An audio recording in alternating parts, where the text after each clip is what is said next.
faster.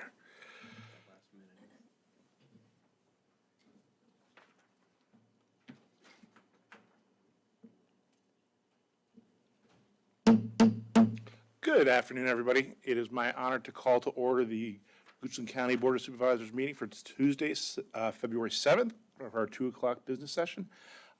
We'll start this meeting as we do each meeting with an invocation. Today we are honored to be led by Pastor Dixon from Salem Baptist Church, followed by Pledge of Allegiance by our Vice Chair of Waters. Please stand if you're able. Let us pray. Father God, we thank you so much for the opportunity we have through Jesus Christ to come before you and lift up our requests to you. And today, in a special way, we're mindful of the encouragement given from the Apostle Paul to give prayers, petitions, and thanksgivings on behalf of all men, for kings and all who are in authority, so that we may lead a tranquil and quiet life in all godliness and dignity, this being good and acceptable in the sight of God our Savior, who desires all men to be saved and to come to the knowledge of the truth. And so, Lord, we pray for your blessing over this body, over this board, over everyone here. We pray for your blessing also and protection for our law enforcement, our first responders, and all of those who serve us so faithfully in this area and region. And we ask, Lord, for your will and way to persevere and to triumph in all that we say and do, so that, Lord, we may lead that quiet and peaceable life which is pleasing and honorable to you. Lord, preside over this meeting, and Lord, direct as you will, and may it all be done for your glory, we pray in Jesus' name. Amen.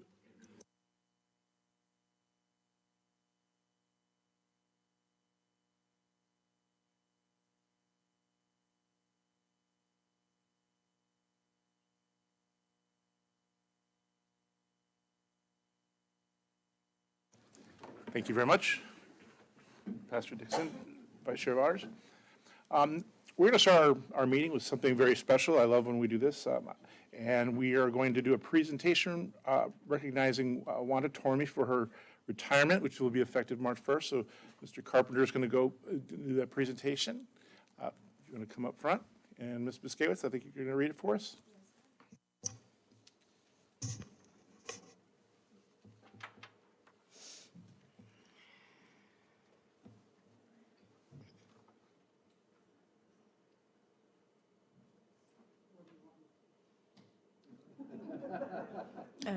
Over there. Whereas it is the desire of the Goochland County Board of Supervisors to give well-deserved acknowledgement and recognition to Ms. Wanda Tormey, who has rendered exemplary service to the Board of Supervisors, county staff, and citizens of Goochland County. And whereas Wanda Tormey announced her retirement as Director of Purchasing for Goochland County after more than 30 years of diligent service, and whereas Wanda Tormey began her tenure with Goochland County on November 9, 1992, and was promoted to Director of Purchasing in August of 2012, and whereas Wanda Tormey, through hard work and determination, continued to progress through the purchasing certifications, eventually obtaining the designation of Virginia Contracting Officer from the Virginia Institute of Procurement, and whereas Wanda Tormey has extensive institutional knowledge of Goochland County's procurement history and has continuously provided outstanding customer service to the employees, vendors, contractors, and citizens of Goochland, and whereas the County of Goochland is justifiably proud of Wanda Tormey's many accomplishments, achievements, and countless contributions to the integrity and high level of Goochland County's public purchasing process, and whereas Wanda Tormey's expertise, initiative, and willingness to take on large challenges is a testament to her ability to lead and inspire effectively. Now therefore be it resolved that the Goochland County Board of Supervisors hereby commends, recognizes, appreciates, and sincerely thanks Ms. Wanda Tormey for her hard work and dedication to Goochland County and offers her their best wishes. Board, I move that the board. Okay, with that, I will move that the board approve the resolution of recognition of Ms. Wanda Tormey upon her retirement from Goochland County. Second. All those in favor? Aye. Thank you very much. Well, if we say no, you can't leave. Yes, please. Yep. Get your notes.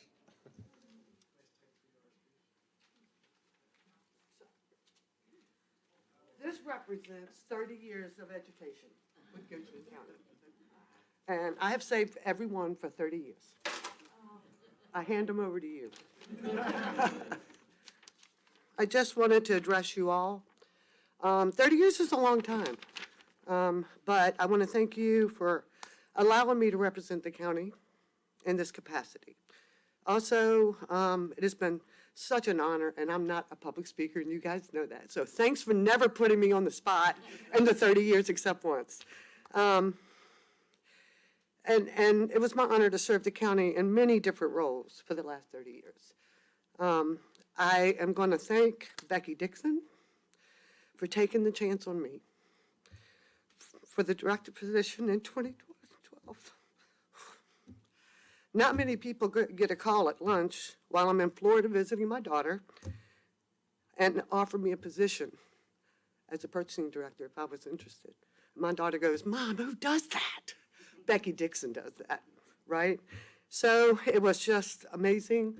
I made a promise to her and the county at that point in time that this is what I wanted to do, and I wanted to prove myself. And I want to thank the board and administration and all my coworkers and my bosses for the support that you provide and trust you provided me.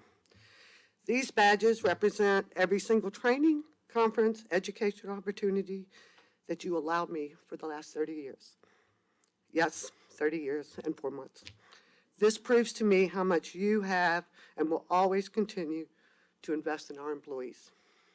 This is a statement in itself and proves that Goochland County supports its employees not only in a work way, but in professional ways.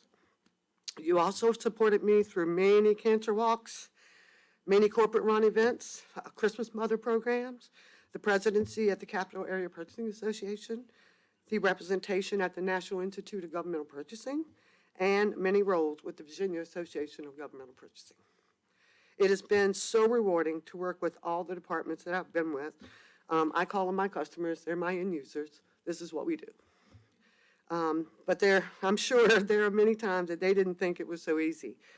But I want to especially thank Public Utilities, Matt, he's the best, the Sheriff's Office, what a great group of officers we have, and the continued support with them. General Services, they do so much that we don't even touch base on, but the place runs because of General Services. And Fire Rescue, yes, my heart's a little biased to Eddie and everything that they do. And Carla, just want to thank you for sticking through the procurement rants with me, because you know there were many here lately.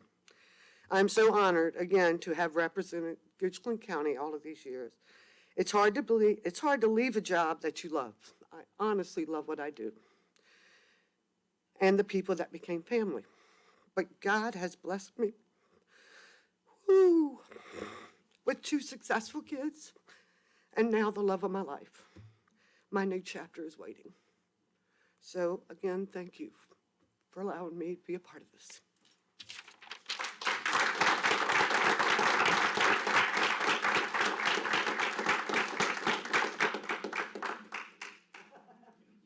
Is that right?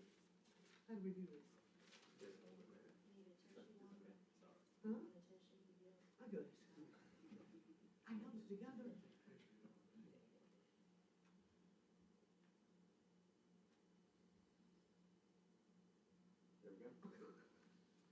Thank you. Thank you so much, Wanda. Thank you. Yeah, I want my badges. Who does that, though? Who saves these? I was thinking the same thing. All right, that was outstanding, well said.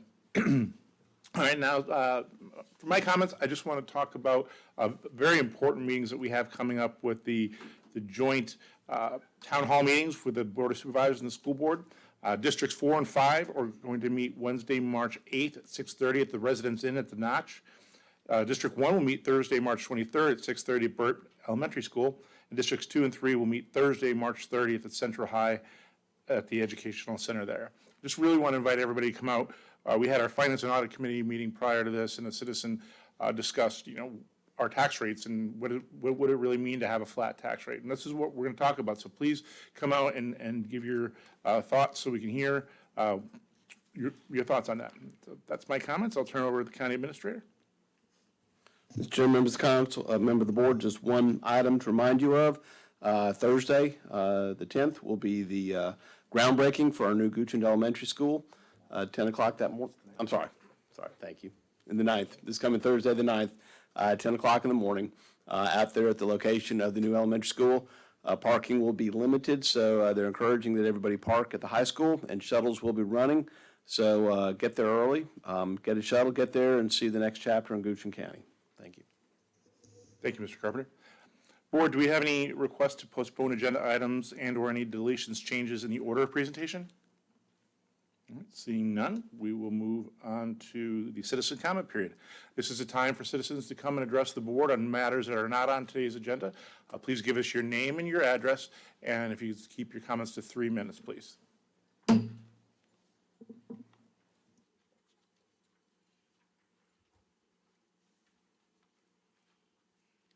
Linda Moore, 2164 Prophet Road, Mannequin-Sabbath, Virginia, 23103.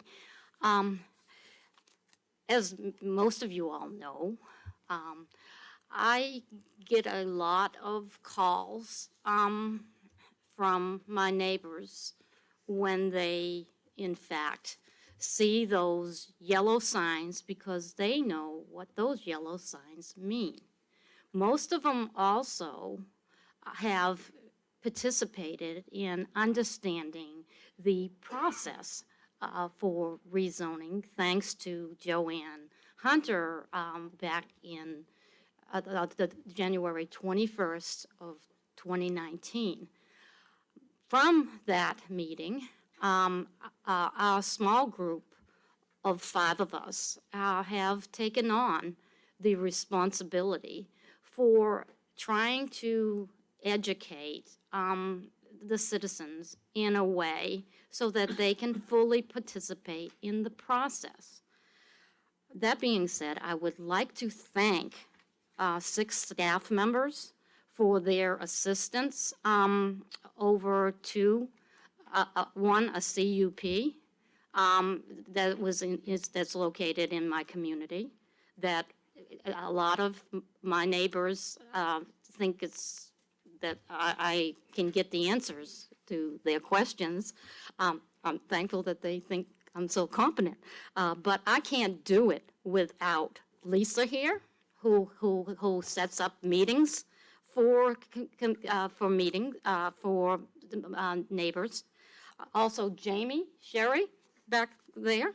Anita Barnes has been instrumental at making sure that I understood what the ordinances are for these different CUPs or zoning. She's sent me Article 21, so I didn't have to go online and find it in, also Jonathan Worley, who in fact printed the maps so that we could see exactly where the CUP is located for the neighbors, and also Tom Coleman. So I know my time is right. I hope I've helped you understand that tonight you are going to hear about doing away with or revising community meetings. And I hope you will listen to the other ones that have taken the lead from me. Thank you. Thank you, Ms. Moore.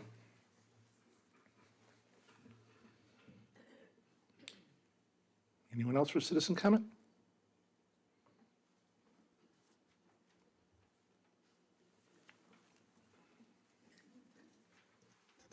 Jonathan Lyle, 1521 Mannequin Road.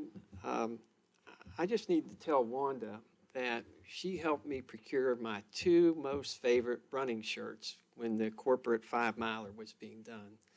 The camo green Goochland, and then the what I'll call penguin blue Goochland shirt. And I don't know if there are any extras floating around, but I would dearly like to help clean out her office and get those if they are there, because those are really good running shirts. I'm now going to transition to Chairman of the Monacan Soil and Water Conservation District. I want to let the board know that we have completed and executed an MOU with the Capital Region Land Conservancy. And what this allows Monacan to do is to co-hold conservation easements of property owners in Powhatan and Goochland and the Monacan District that want to put their land in forever conservation. It allows them to get some assistance from the Attorney General's office should there ever be a challenge to that conservation easement. It's something that we have had numerous requests from citizens saying, can you help us keep Goochland rural by putting our land into conservation easements? So this is a program that has been available, but by putting a local face on this, we believe that some of the landowners here in Goochland and Powhatan are going to be better served because their land will be able to stay rural, open, and agricultural for forever. I guess it's a permanent conservation easement. I also want to let you know, and I believe I've reached out to Ms. Beskowitz on this, but the conservation districts are divided into areas. Monacan is in Area 3, and we will be meeting at the Agricultural Center on Dogtown Road in May. Both Mr. Carpenter, Mr. Spoonhour, all of y'all are invited to come and participate. Registration starts at 9. You can stay as little amount of time or as long as you want and see what kind of conservation efforts different districts are doing. There'll be probably 17 different counties represented, and we'll expect to have maybe 70 people participating, some from DCR. The last thing I would mention, and now I'm switching back to Jonathan Lau Citizen. Do I still have time, or is yellow mean I'm done? Okay, very little. I would just mention, and I've already mentioned this to Mr. Carpenter, but I did try to find some of the county resources on the website, both the transportation director as well as the new deputy county administrator, and the staff directory didn't allow me to do that. So I'm not sure every website is a opportunity for ongoing hygiene. If we could put some effort into that, so I'm not having to call Ms. Beskowitz all the time saying, can you connect me with? I think she'd appreciate it, so I'm really doing this for her. So that's why I went over, Lisa. Thank you, Mr. Lyle. Anyone else for citizen comment? All right, seeing none, I'm going to close the citizen comment period. Board, you had a lot of reading to do over the weekend. We had our work session meeting minutes from December 13th, the regular meeting from January 3rd, and then our joint work session January 11th. Can I get a motion to approve, or if there are any corrections or additions or deletions? Mr. Chair, I move approval of all 3 meeting minutes. Thank you. Can I get a second? Second.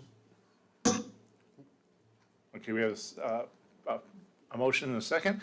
All those in favor, please say aye. Aye. All right, motion carries. All right, we will move into our reports, and it looks like we have Mr. Wynn, our partner from VDOT.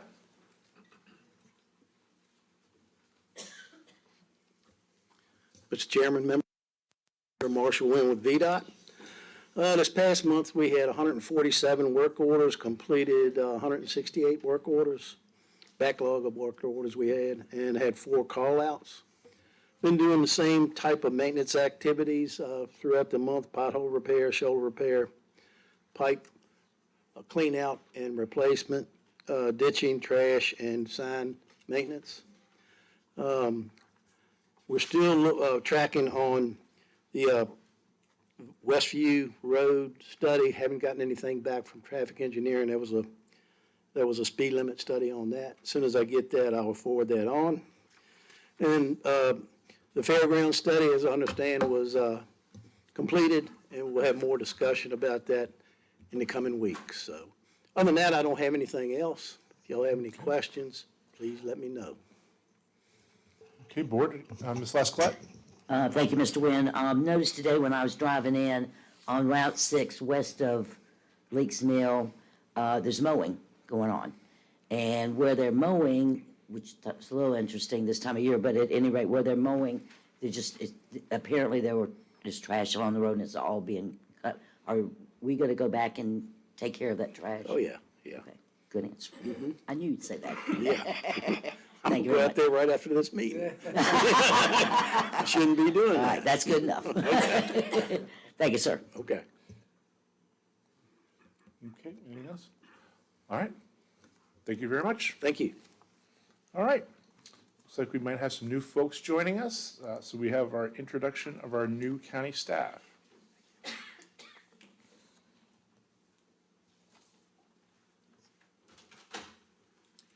Good afternoon, Board Chair and other board members. Shalita Dyson, HR Director. So I do have the pleasure of introducing new county employees for January. And get this. So, County Administration is pleased to announce new hires for January for the following departments: Commissioner of Revenue, Facilities Management, General Services. And I ask the new employees, as I call your name, if you will please stand. On January 3rd, 2020, Jacob Biden joined Facility Management as the Facilities Technician 1. In this role, he will be responsible for performing routine building maintenance for county buildings. Mr. Biden comes to Goochland County with over 10 years of experience in the field.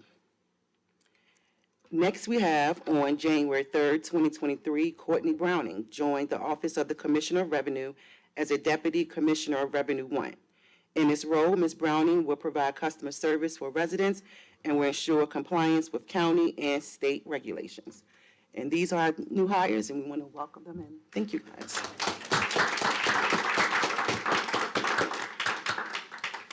Thank you so much. Welcome, Jacob. Welcome, Courtney. All right, now we have our fire and rescue report. Chief Ferguson.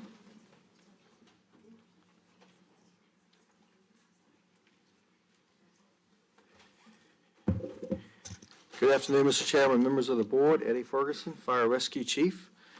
Certainly, we provided the written report as normal, and I'm happy to answer any questions that you might have relative to it. I do want to just mention some highlights of that report, as well as a couple of things that have occurred since we submitted that. Fire Rescue completed 2022 with a record number of incidents, 4,397. That's a 15% increase over the previous year. And of course, our ambulance transport numbers were up over the previous years.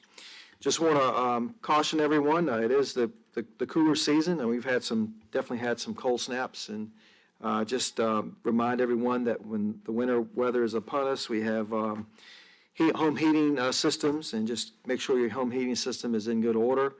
We do see an increase in house fires usually this time of the year. And if anyone is using space heaters, make sure there's at least 3 feet of distance between them and anything that's flammable, combustible. And of course, if you burn wood, make sure that you have your chimney clean. Anyone that needs a working smoke alarm, we certainly have those available at no cost by contacting Fire Rescue Administration or the nearest fire station. And then if you have a home burning fossil fuel type appliance, then you should have a carbon monoxide alarm. Looking back in December, when it got so cold around Christmas, we did have a few house fires. The water rescue team was busy during that same time. Weather was cold enough, long enough to get a glaze of ice over all the ponds and lakes. And we had several animal rescues, ice rescues. Thankfully, there were no people involved. And we did some public service announcements to try to keep folks off the ice. Rarely is the ice ever thick enough to support the weight of an animal, let alone a person. January was a different theme. We seemed to have a number of truck accidents on 64, as well as a paint spill along the ditch on 522 near Poorhouse Road. All of these were hazmat incidents where we had diesel fuel spillage, and we worked in conjunction with VDEM and DEQ and the cleanup contractors to make sure that they were all cleaned up like they should be to keep the environmental safe and healthy. I'm happy to report that Fire Rescue got some really good news. Actually, it's really good news for the county. A letter came to Mr. Carpenter on the 30th of January from ISO, Insurance Service Office. And if you all recall, we underwent a review, we requested a review, and we underwent a review back in October. And we did move up in our public protection classification, which is really good for the county of Goochland, fire rescue, and all the citizens who purchase homeowners insurance or businesses. And so Mr. Carpenter had asked me just to kind of give some highlights of what that report indicated and what this really means for the county. ISO, or ISO, sometimes it's referred to as Insurance Service Office, and it evaluates fire departments and fire suppression capabilities of the community. It only evaluates structure fires, responses to structure fires, and it does not take into account or consider EMS capabilities. It's very much a structure fire type of survey. ISO collects and evaluates information from communities across the United States and rates them on their structure fire suppression capabilities. They assign a public protection classification. It's a scale of 1 to 10, 10 being the very best, and then 9 would be on the lower end of the scale, or 10 would be on the very end of the scale. The surveys are conducted whenever a locality would request it, or if there's a notable change for the good, or maybe not so good, ISO can come in at any time and do a new survey. Our last survey was in 2017. Typically, it's right around the 5-year mark. The community's investment in fire mitigation is a proven and reliable predictor of fire losses. According to ISO, statistical data on insurance losses bears out the relationship between excellent fire protection as measured by the public classification program. Now, insurance companies use public protection classifications to establish information on marketing, underwriting, and to help establish fair premiums for homeowners and commercial fire insurance. In general, the price for fire insurance in the community with a public protection classification grade is substantially lower than in the community with a poor grade, assuming that all factors are equal. So ISO is that independent review, and actually we contacted Verisk, and that's how we gained access to the ISO inspector who came in. And again, it's a classification of 1 to 10. So this is what they look at. They look at the fire department. It's 50 points for how well your fire department performs on structure fires. Everything from your fire engines to your deployment model to the number of personnel on the scene to training of your personnel. Emergency communication receives 10 points. Includes emergency reporting, telecommunicators, and dispatching systems. And then you get into water supply. And water supply includes inspection and flow testing of fire hydrants, alternative water supply operations, and a careful evaluation of the amount of available water compared with the amount needed. And so again, it's emergency communications 10 points, fire department's 50 points, and water supply 40 points. And then there's a divergence score. And this was a little difficult for me to get my head around. But the difference between your fire department's capability and your water supply capability, they get a divergence score. And ours is like 2.86, and that deducts from your overall score. There's some extra credit points. The area is community risk reduction, and that is basically fire prevention and fire code enforcement. If you do well at fire code enforcement and have a good community risk reduction program, teach in the schools, education programs, then you stand the ability to pick up as much as 5.5 points there. So this is what we did. We worked on this about all year, and I have to commend everyone on the team. It was a heavy lift for fire rescue, but we didn't do it alone. We had many people at the table doing this. So in January of last year, we decided that we wanted to undergo a pre-evaluation assessment to get ready for the real assessment. This came highly recommended to us by other fire departments in order to get our information in order to be prepared when the assessor came in. So we actually hired a consulting firm, Dynamics Consulting, in January of 22. On April the 12th, we had a kickoff meeting, and at the table was the Fire Rescue Department, the Sheriff's Office, Emergency Communications Center, Department of Public Utilities, GIS, Building Inspections, Community Development, County Administration. And so from that meeting, we started collecting data. On May 17th, the consultants visited the county. They took a tour of the county, they looked at the economic development of the county, they toured the fire stations, they reviewed our fire suppression capabilities, as well as witnessed our ability to haul water for a rural water supply operation, a tanker shuttle. And it was a full day. By the end of in June, we had a report from the consulting firm with some recommendations. The indications were we were doing very well. They thought we stood a really good opportunity to maybe improve our classification. And then they made some recommendations on how we could get there. So we made the phone call at that point with Mr.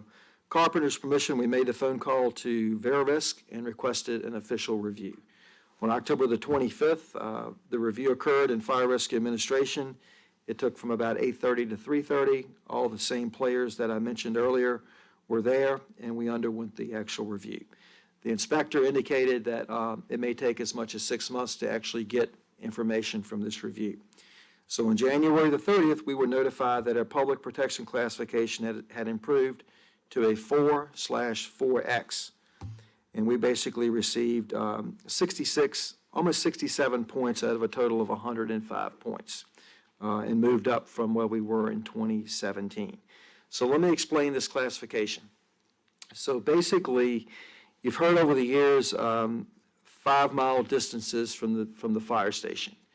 And if your property is within 5 miles of the nearest fire station, and you are within 1,000 feet of a credible water supply, and unfortunately, the credible water supplies are usually limited to county fire hydrants, those that are pressurized, supplied by the water system, then you can receive a 4 on a scale of 1 to 10, 1 being the best and 10 being the worst. However, if your property is within 5 miles of the fire station, but further than 1,000 feet from a credible water supply, then you would actually qualify to be a 4X. And in previous years, that would have been a 4/9. So all of this really, it's determined by your insurance company. We can't stand here and tell you that insurance companies will actually give a discount. They may give a discount, but this is what they look at. And this takes effect on May 1st of this year. And we were told that it takes typically about 6 months after this takes effect for the insurance industry to kind of catch up to the new score, the new rating. The good news is we always are working towards continuous improvement, and we're only 3.03 points away from a Class 3. And some of the areas that Fire Rescue determined that we could do better at is our deployment model. Our numbers, personnel numbers, firefighter numbers on structure fires is down compared to where we were in 2017. And it's the workforce has changed a little bit as well. In addition, personnel numbers are down compared to what they were in 2017. And we have an opportunity to do better with training, get more points in training. We got about 28 points of the total 50 points available for fire. I'm happy to say the Emergency Communications Center almost got the full 10 points. It was just a smidget away from getting the full 10 points. Congratulations to the sheriff and the major and the ECC for the good work they do.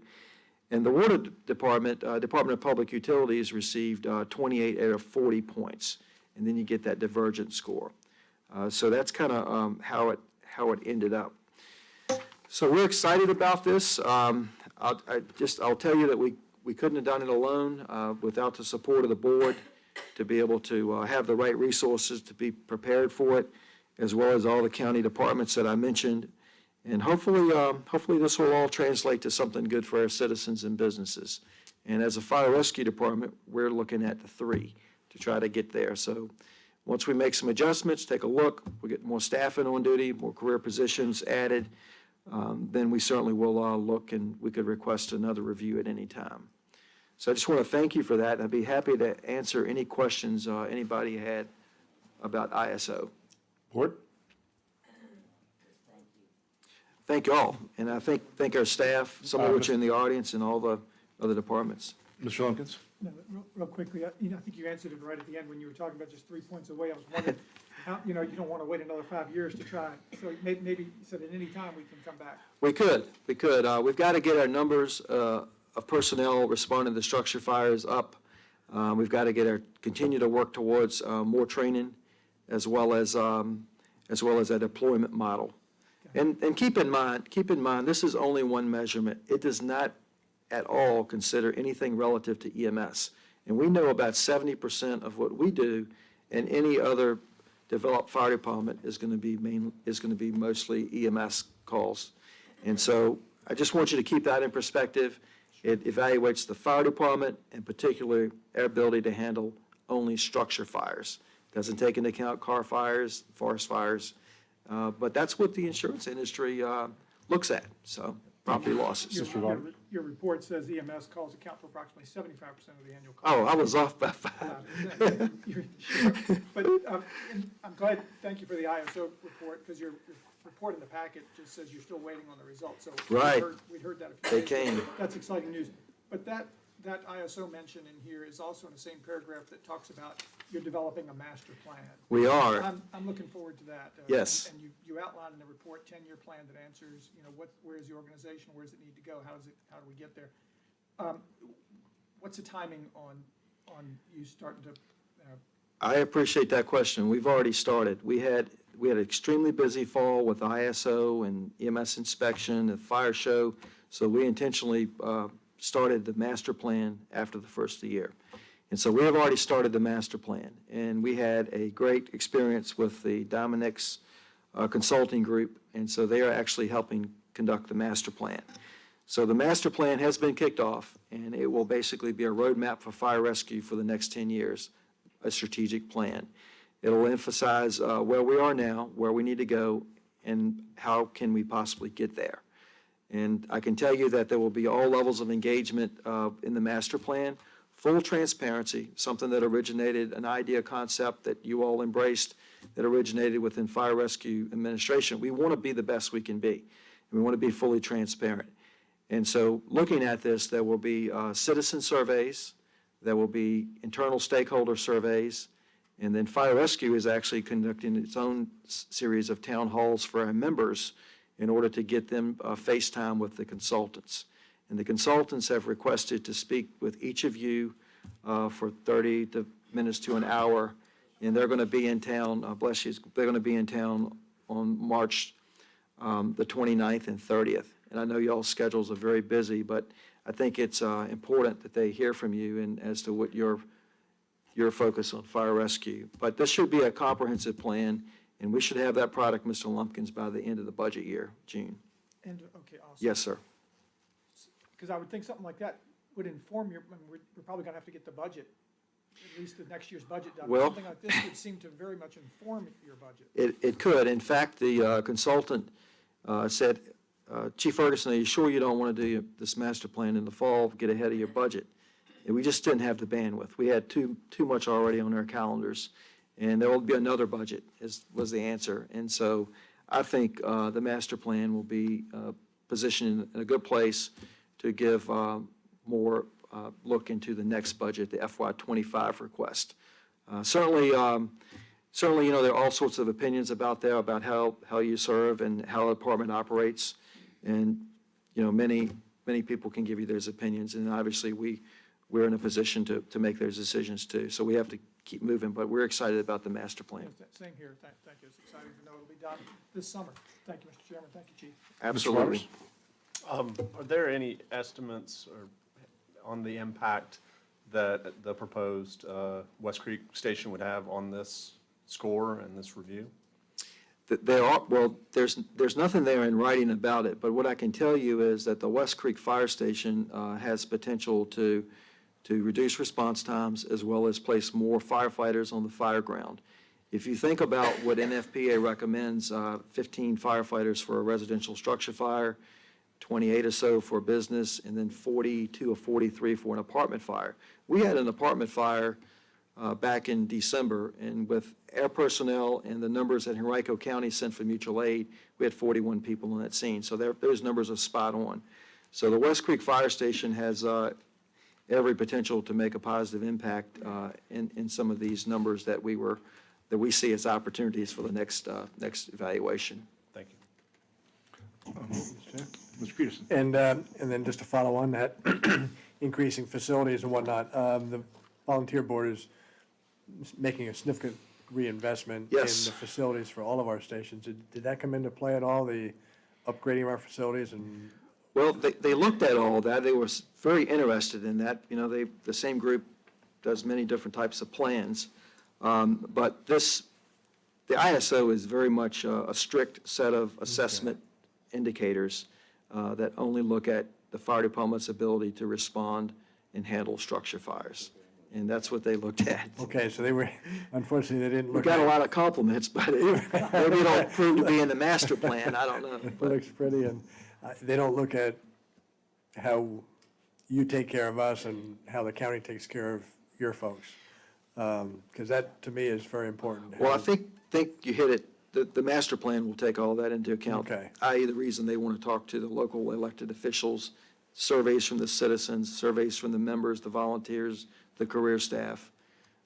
Okay, Absolutely. good, thank you. I think we are a little bit ahead because of their experience with ISO.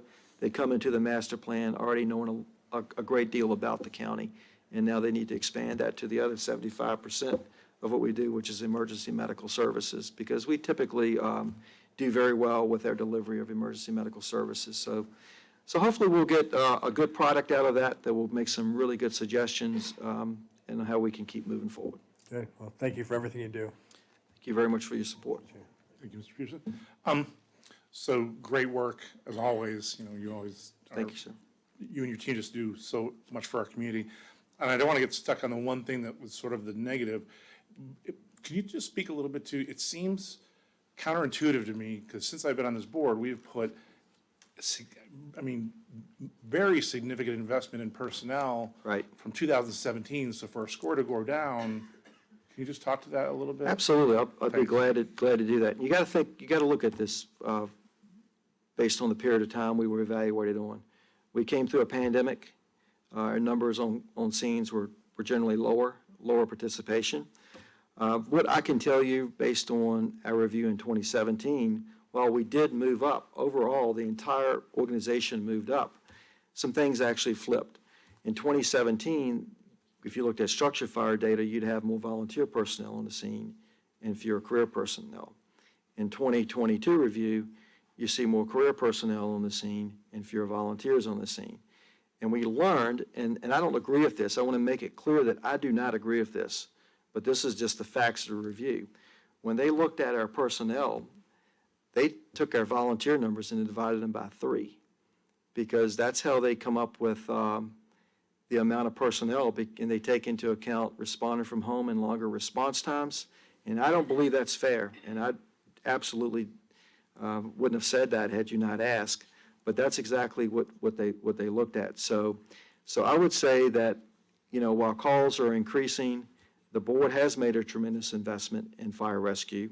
We've moved up a public classification score, but that is some of what we were dealing with. Looking back in time with the pandemic, our numbers, they worked that data every way they could.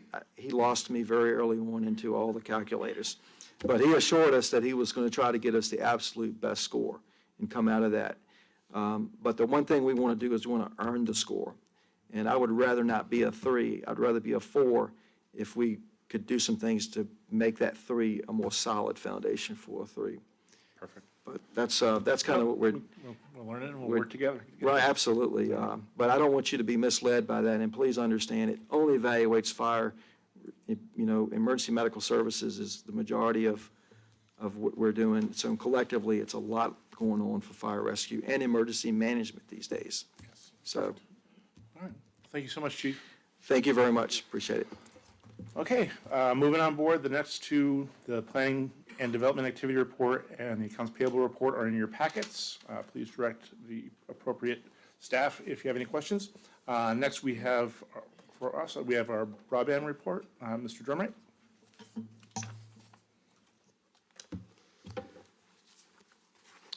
Good afternoon, Paul Drumright, Community Affairs Manager.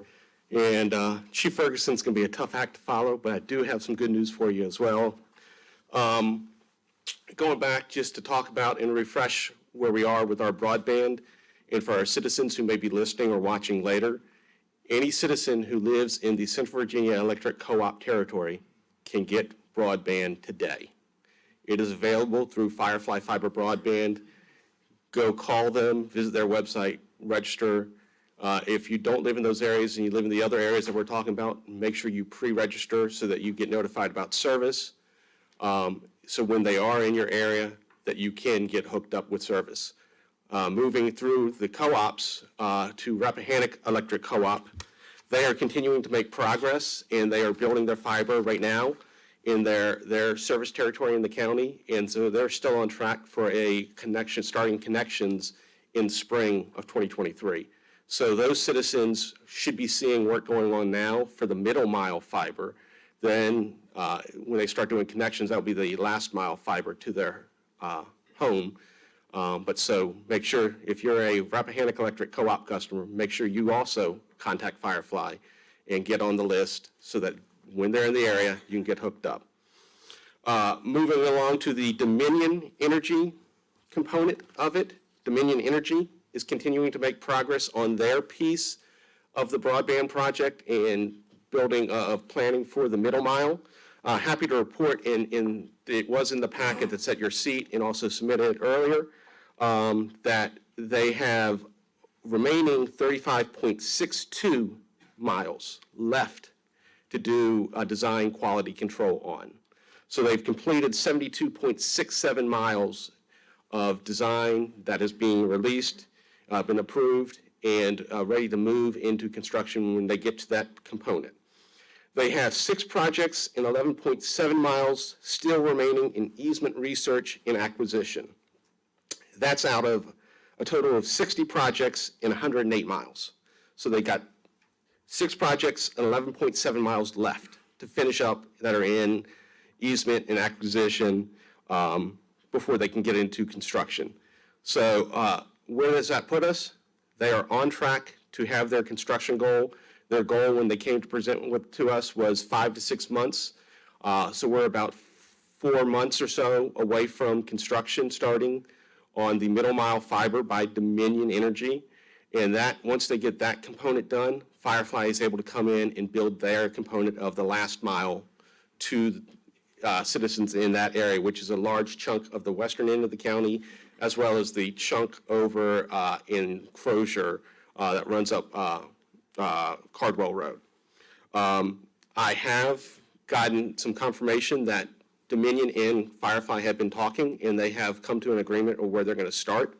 So they plan to start working in south central area of the county, first on their construction projects, and then be building out from that.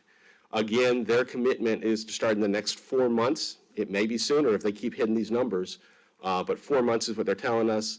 And then they remain committed to having all their infrastructure work done by the end of 2023 and have everything turned over to Firefly. Stuff will be turned over to Firefly as it gets finished. So some of that stuff will get turned over before the end of 2023.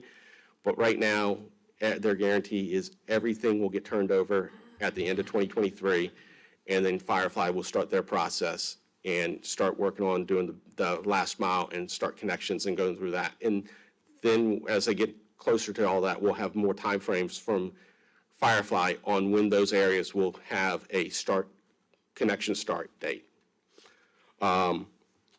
With that, so I'm happy to take any questions on the Firefly project. Our other project in the Cardwell, Crozier area with Port 80 Internet is coming to a close. We continue to look at that area and try to get anybody else we can get to sign up. But so that project is wrapping up, but Firefly will be coming into that area and building just adjacent to it. So there, we have connections going on. I'm happy to take any questions you may have on any of the projects. Appreciate the report, Mr. Drumright. Ms. Lascolette? Yes, thank you, Mr. Drumright. When you talk about what Dominion is doing, and I know they're doing easement work now, because I've actually seen the trucks out, which is great. But when you talk about the timeline that you just outlined, that is the RISE area and the Reconnect? So the Reconnect area, thank you for that question. The Reconnect area is actually being done completely by Firefly. So that is a USDA grant. And Right. so in that grant, they scope that to be done underground fiber by Firefly. So that right now, in that component does fall into some of that area adjacent to where the Dominion Energy area is. That's a kind of, you look at a map, it's a weird puzzle because of the different funding sources and methods that we've had to go about doing it. They are on track for right now, a start of summer connections. They've been doing the design work. It shows right now that they're still in data collection, but we are working with them on that project, and so they're showing a summer start of connections. That's going to be easier again because they are doing that project completely. They're contractors, Fireflies, and they have over 100-some contractors working on this entire RISE project. And so they will be able to come in and get that done. And that is straight grant funds from the USDA. And that is the Reconnect program? Yes, Right. ma'am. I just want to be sure I'm clear. And it's, from what I'm hearing from just folks who live in the Rappahannock area, sounds like they're doing underground work. So it would go, depending on where Rappahannock has their network, and so that's what I've been told. So if it's underground, they'll be underground. If it's above ground, they may be above ground.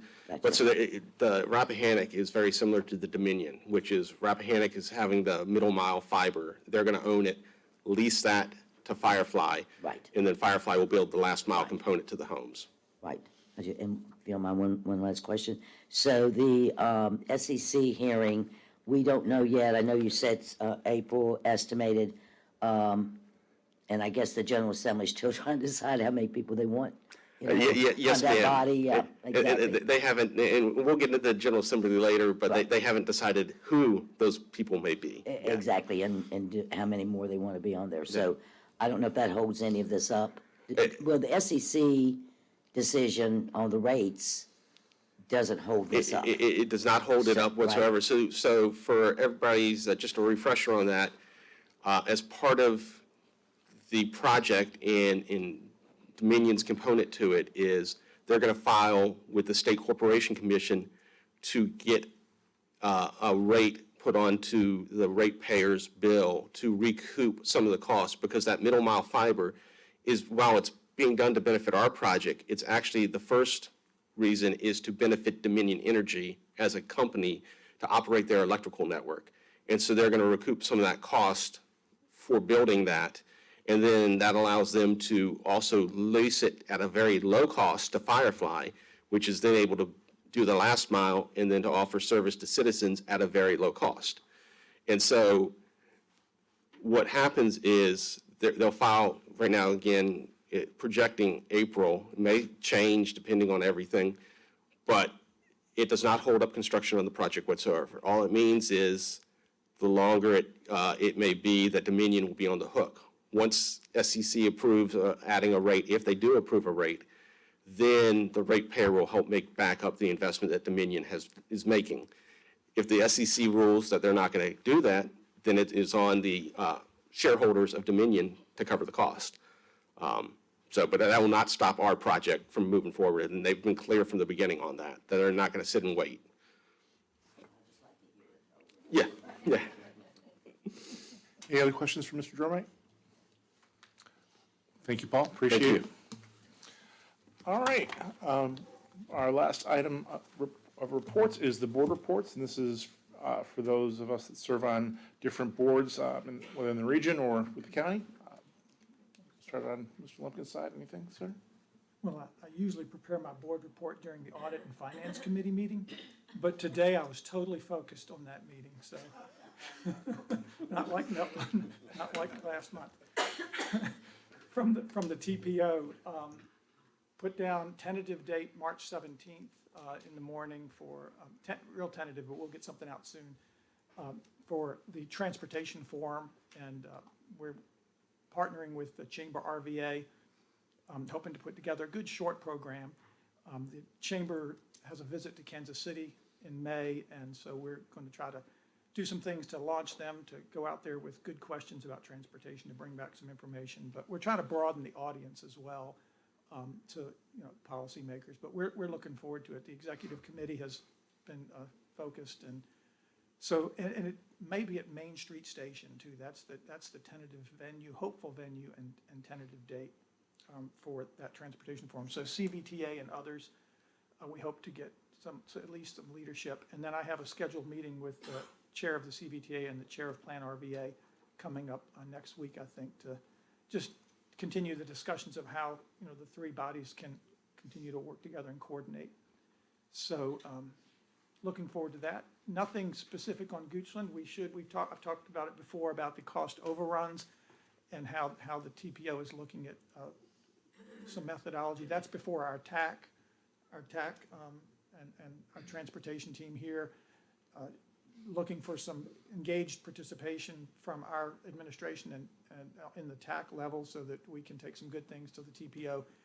What's been happening, a quick summary is, when you look at projects, particularly older projects, the cost overruns are, insanely high. And so board members are asking questions, what's the cause of those?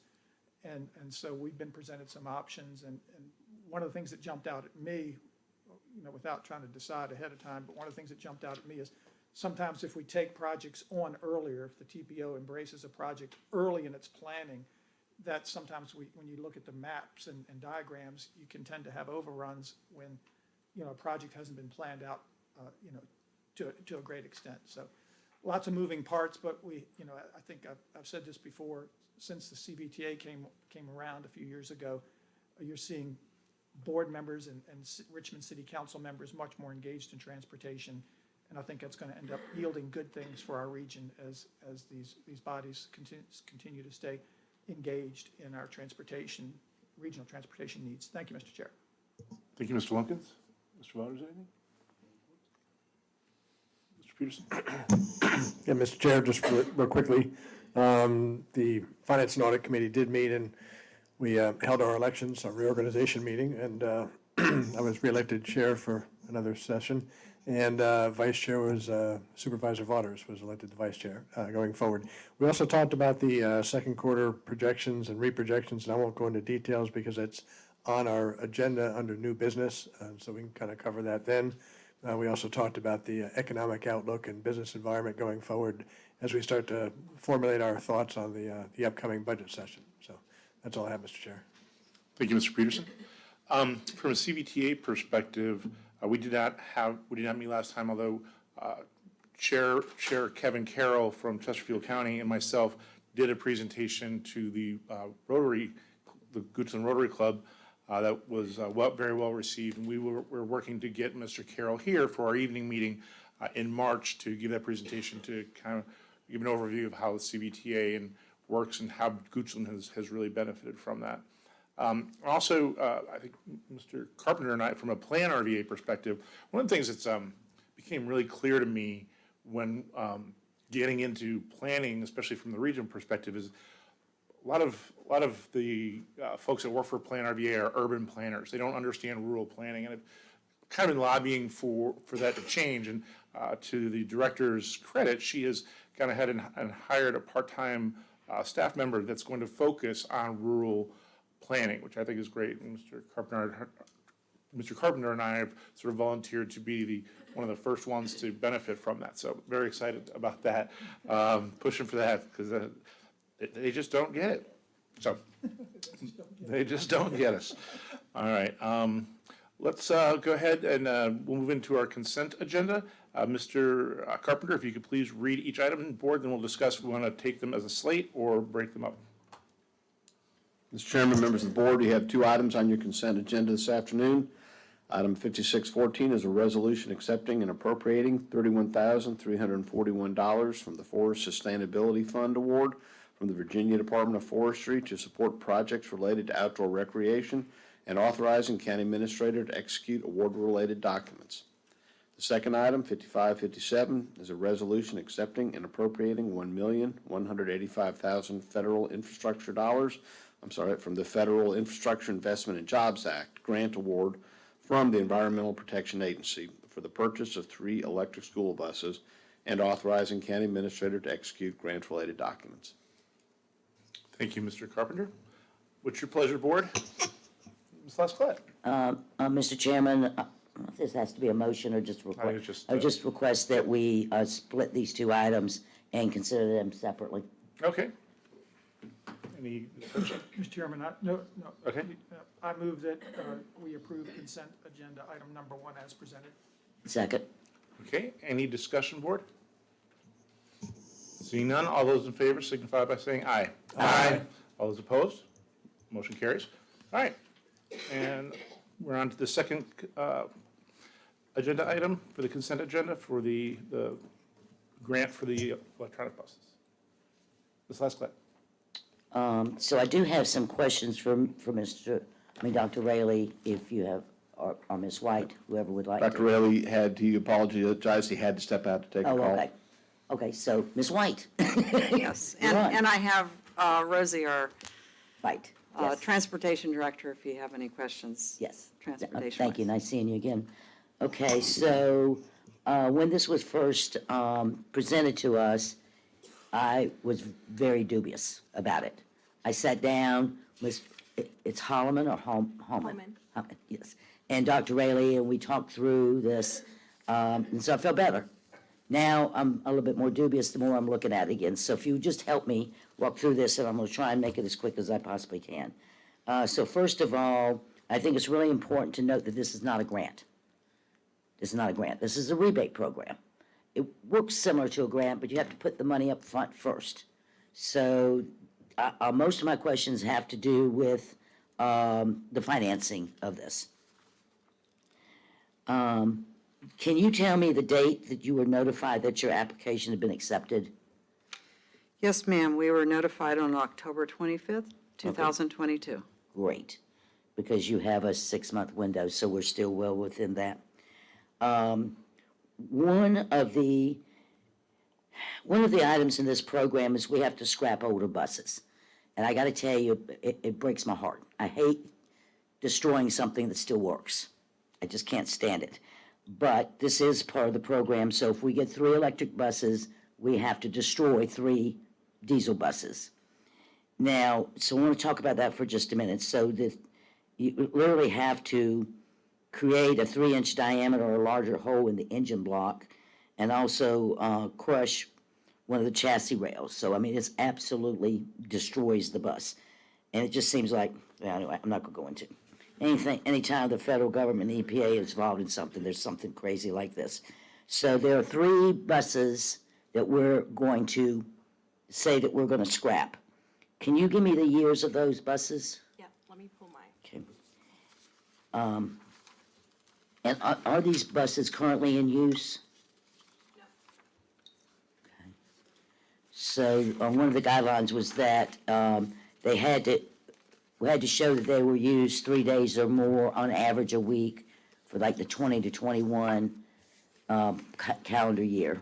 Wait a second. So, Rosie, so I'm just trying to, it's hard to read. Sorry. It's very tiny.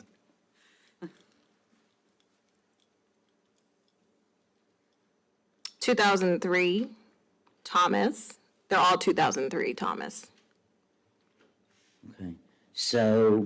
okay. So you meet the guidelines there, and they're not being used now at all, No, they're currently not in service. not in service? No. So if you replace it with these 3, and I'll get into it in just a minute, that I think it changes your CIP, because there would be 3 buses that would be basically new, that you're not replacing old buses with. I mean, you are replacing old buses, but inoperable buses, right? Correct. Okay, so we talked about the CIP.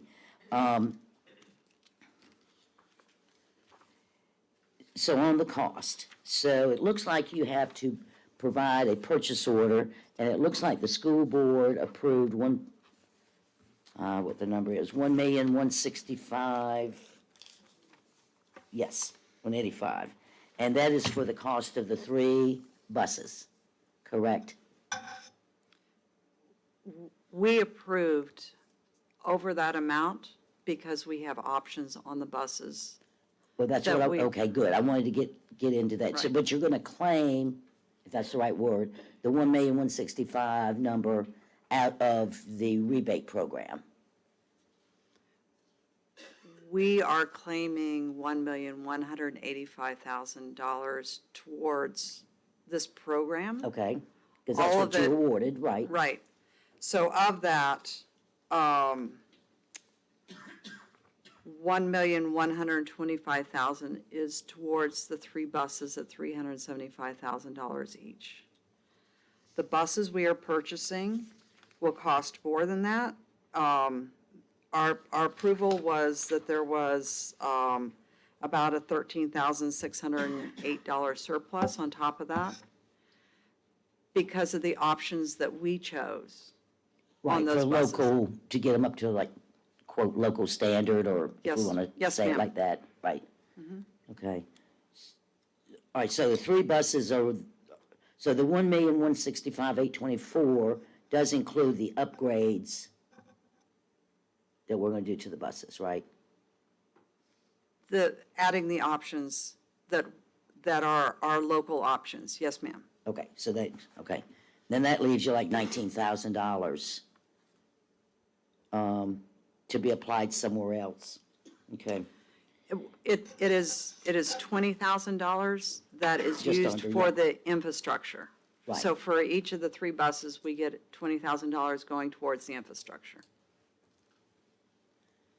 So $1,125,000 is going towards the bus purchase. right, And $60,000 is going towards the infrastructure so that we can charge those buses. okay, so now you've made me more confused. I apologize.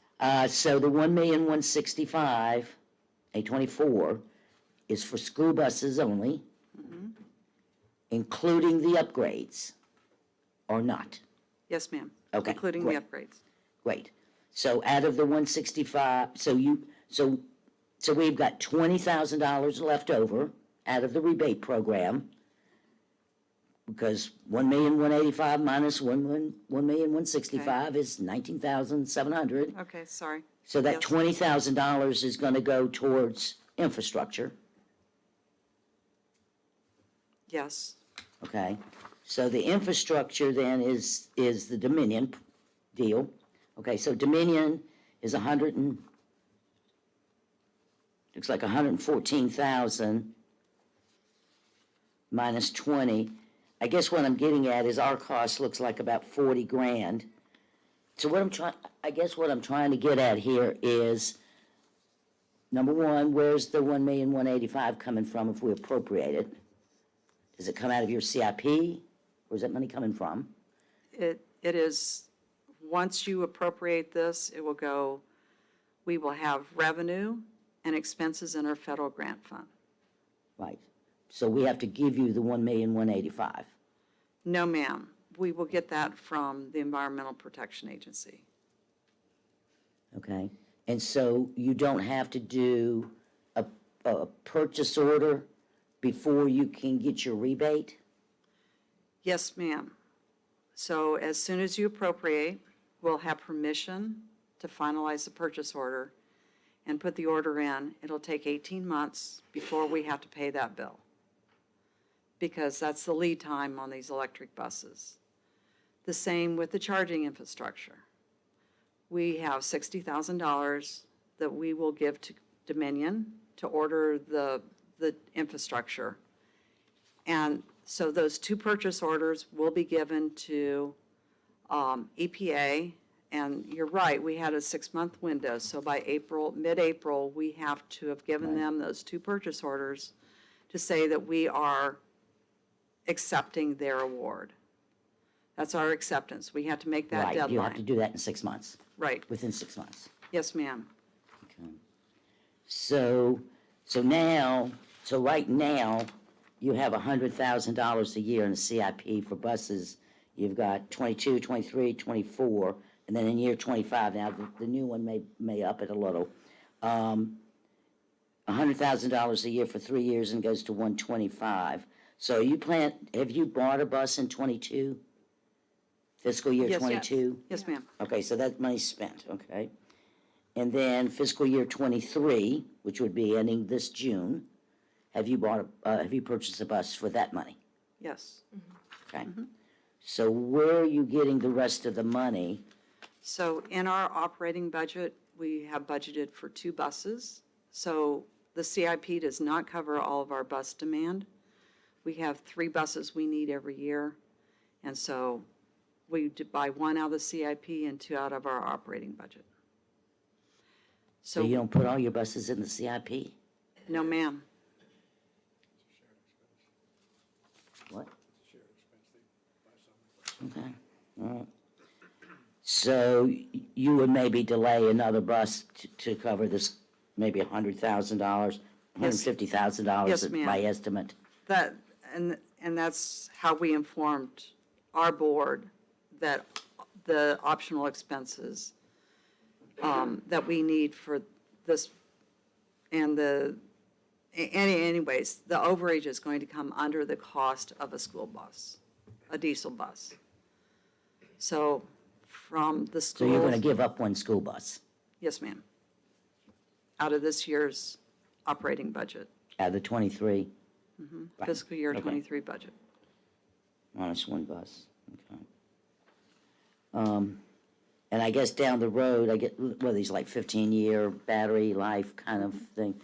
I guess at some point, you're gonna have to, and it's not something that has to be done now, but 10, 15 years from now, instead of 100, 125,000, we'll put 400,000, right? For school buses, and, I mean, you're gonna have to adjust your budget as well as our CIP. We But you're gonna have, start replacing these? we have 15 years to make a decision Okay, as right. to how we will Right. build our fleet. Okay. So let's talk about the charging station. That's Dominion. They're gonna install it, they're gonna maintain it, repair it if it needs it, and then all that. But it's for 8 charging stations. So, and we've got 3 buses. Yes, ma'am. And So Dominion's totally fine with that we're not gonna be using, 60% of it. Dominion,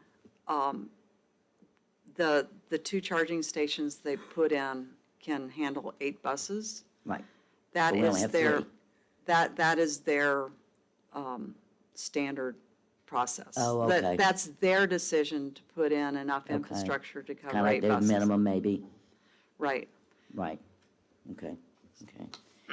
All right, and I think getting towards the end here, so the maintenance of these vehicles, I can see them definitely being different.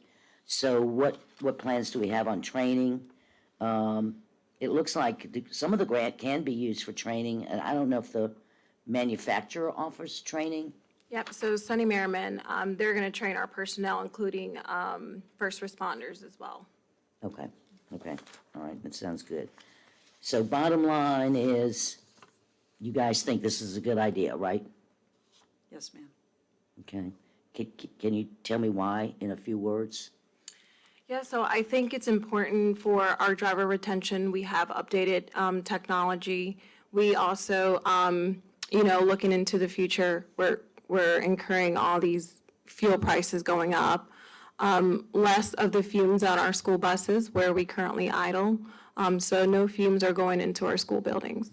So a safer environment for our drivers and our children.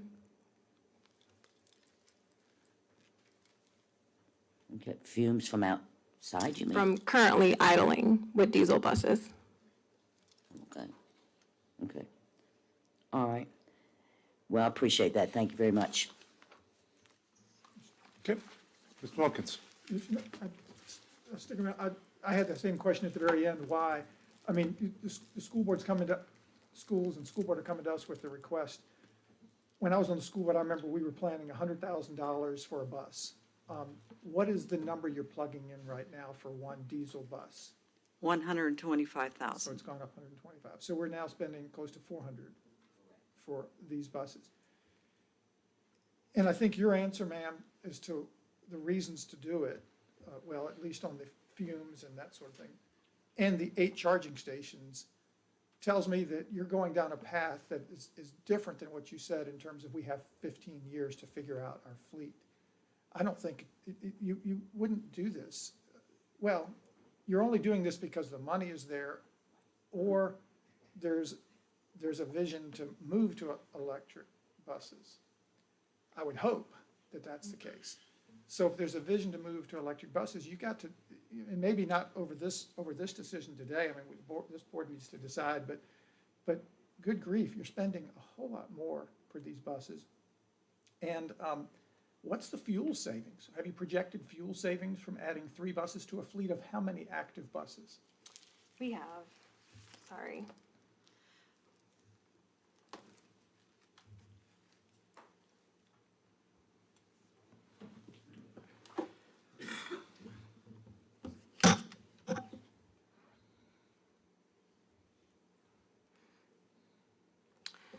So our current diesel is about 7.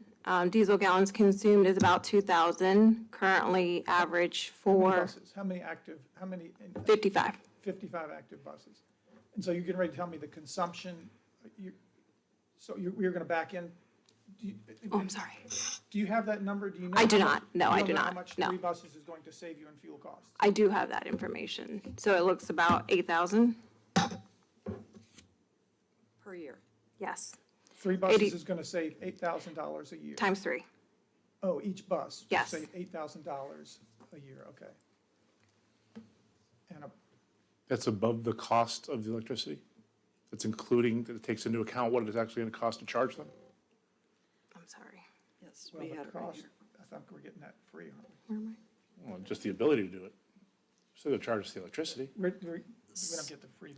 So electric fuel savings, I'm 5,300. joking when it's free, it's not free anyway. Sorry, I'm sorry. I'm sorry, go ahead. The electric fuel savings, 5,300 a bus. Okay. 5,300. That's the savings that we'll get from per bus. So not even taking time value of money or anything like that, that's 80,000 over 15 years. No, that's one bus. That's one bus over 15 years. I took 5,300 times 15. Yeah, I mean, if I could, Please, the that's why I said time value of money, hoping to get you you. stay in the shallow end of the pool. Excuse me, but diesel bus, 125, electric bus, how much?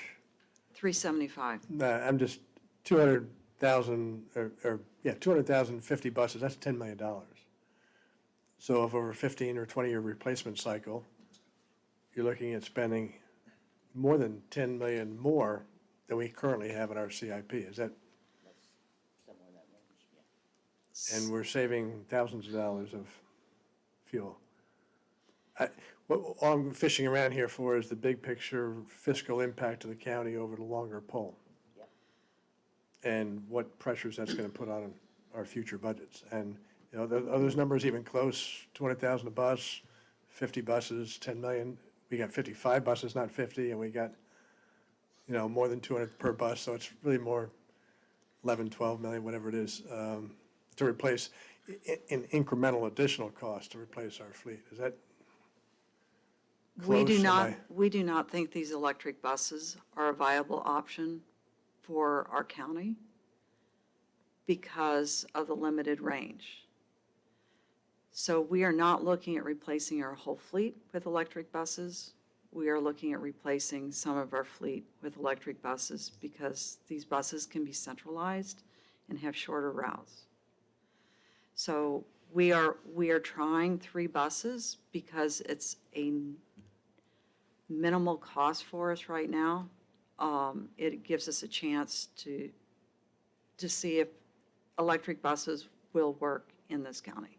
Okay, that's helpful insight because it goes to your question. Are we doing this because there's money available? Or are we doing this longer term that we're going to upgrade the whole fleet? And that $10, $12 million incremental increase over what the other costs are is a pretty sizable expenditure.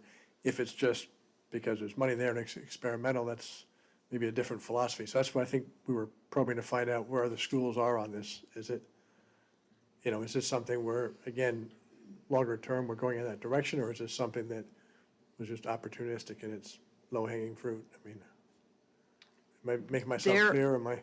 There are many, many school divisions around the country that have applied for this grant funding.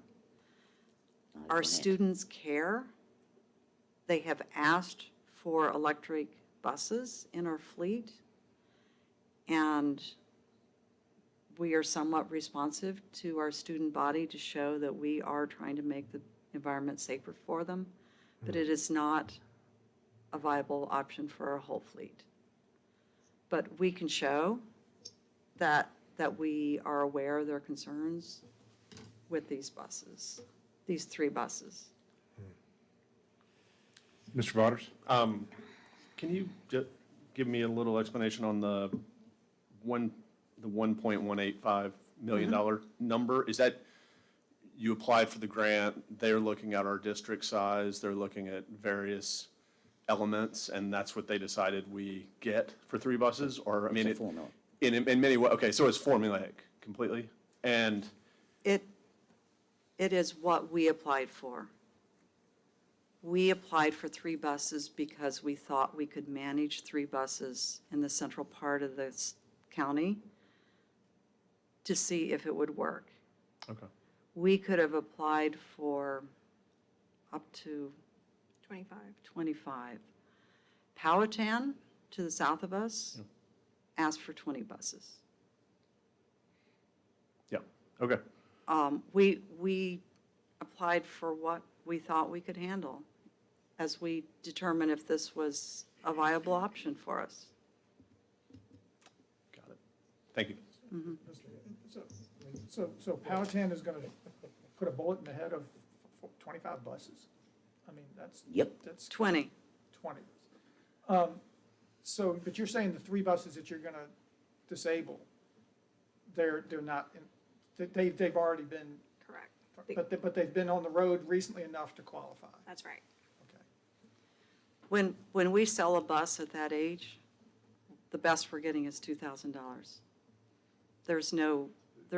We put these buses up for auction every year. They are well-used buses. So, Somebody will give us 2,000, that's better than. It's better Gut- than nothing, gutting the- better than trashing it. Mr. Peterson? Yeah, just real quick, Mr. Chair, thank you. I got 2 quick ones.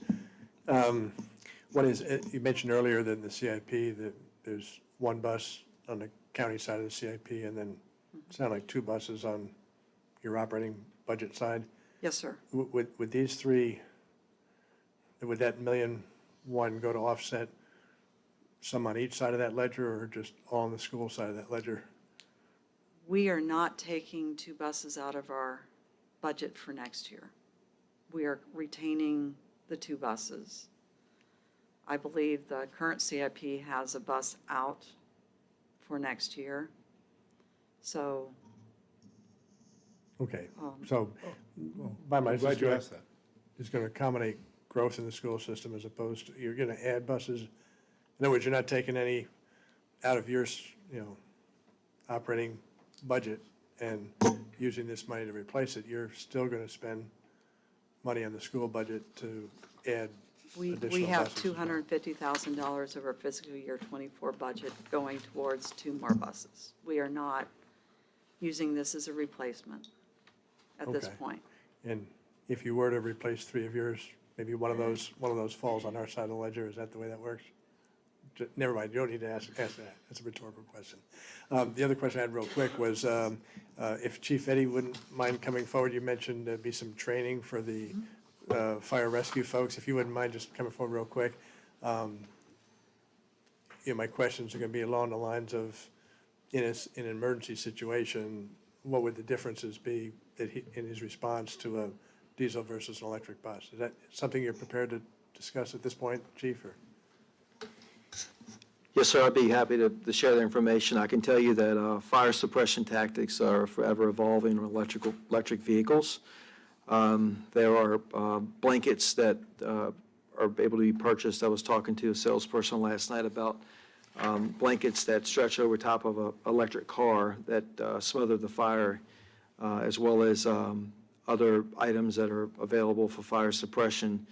But what I will tell you is that with electric vehicles, we have to be very cautious of the electrical hazard that goes along with it, as well as it takes copious amounts of thousands of gallons of water to extinguish an electric car. I don't have experience per se with an electric bus, I would assume that the battery banks would probably be larger than what you would find in a car, as well as what we have to be worried about if we go on 64 or we deal with an electric car.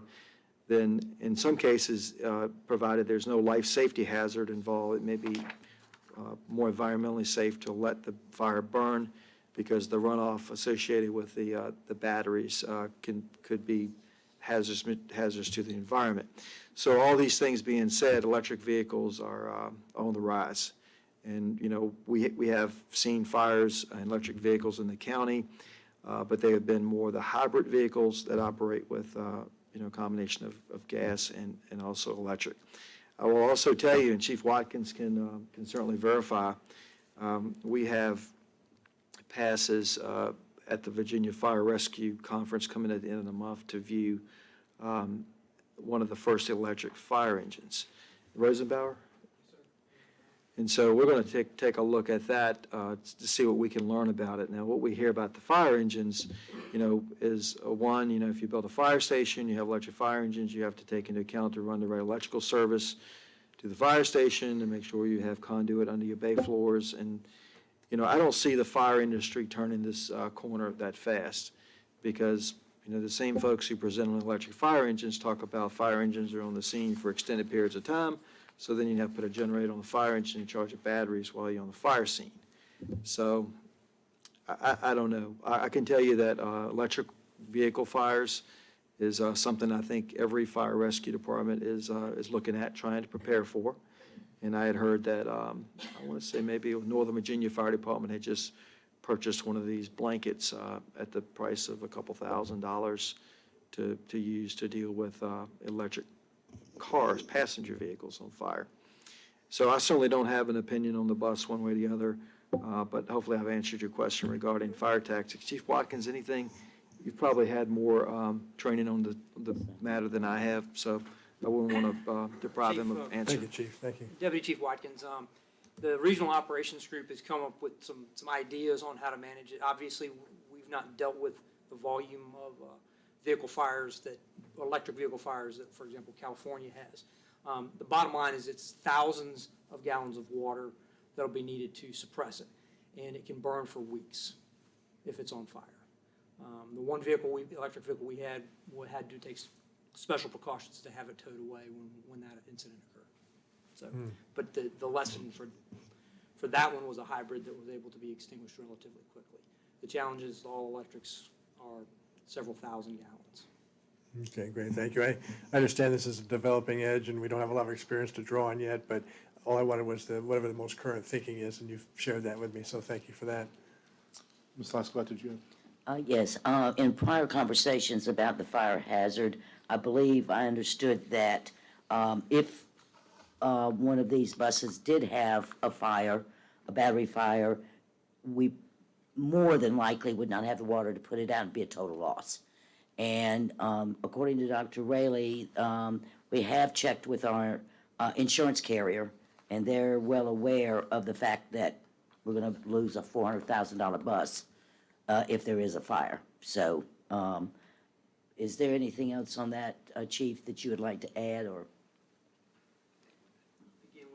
It's hard to know. I know we're speculating as to where it is, you know, at the time and all that. As the Chief alluded, this is an evolving. Chief, I'm sorry. Yeah, please. Sorry. As Chief Ferguson said, this is an evolving area of fire suppression. There are, new articles and things that come out with it I'm sure. every month. And again, we're going to go to the conference this month and try to learn a little bit more about it. Right. The bottom line is the battery cells burn differently, and they can have what's called thermal runaway. And once they achieve thermal runaway, that's where you're behind the eight ball extinguishing it. So, that's YouTube and other places can give you examples of that pretty easily. Now, again, a bus is a different game than a Tesla. No, it absolutely is, and has children on it. Yeah, Yep. absolutely. Most of the ones that are out there are Tesla fires. Right, that, I would imagine, yes. Thank you. Mr. Waters?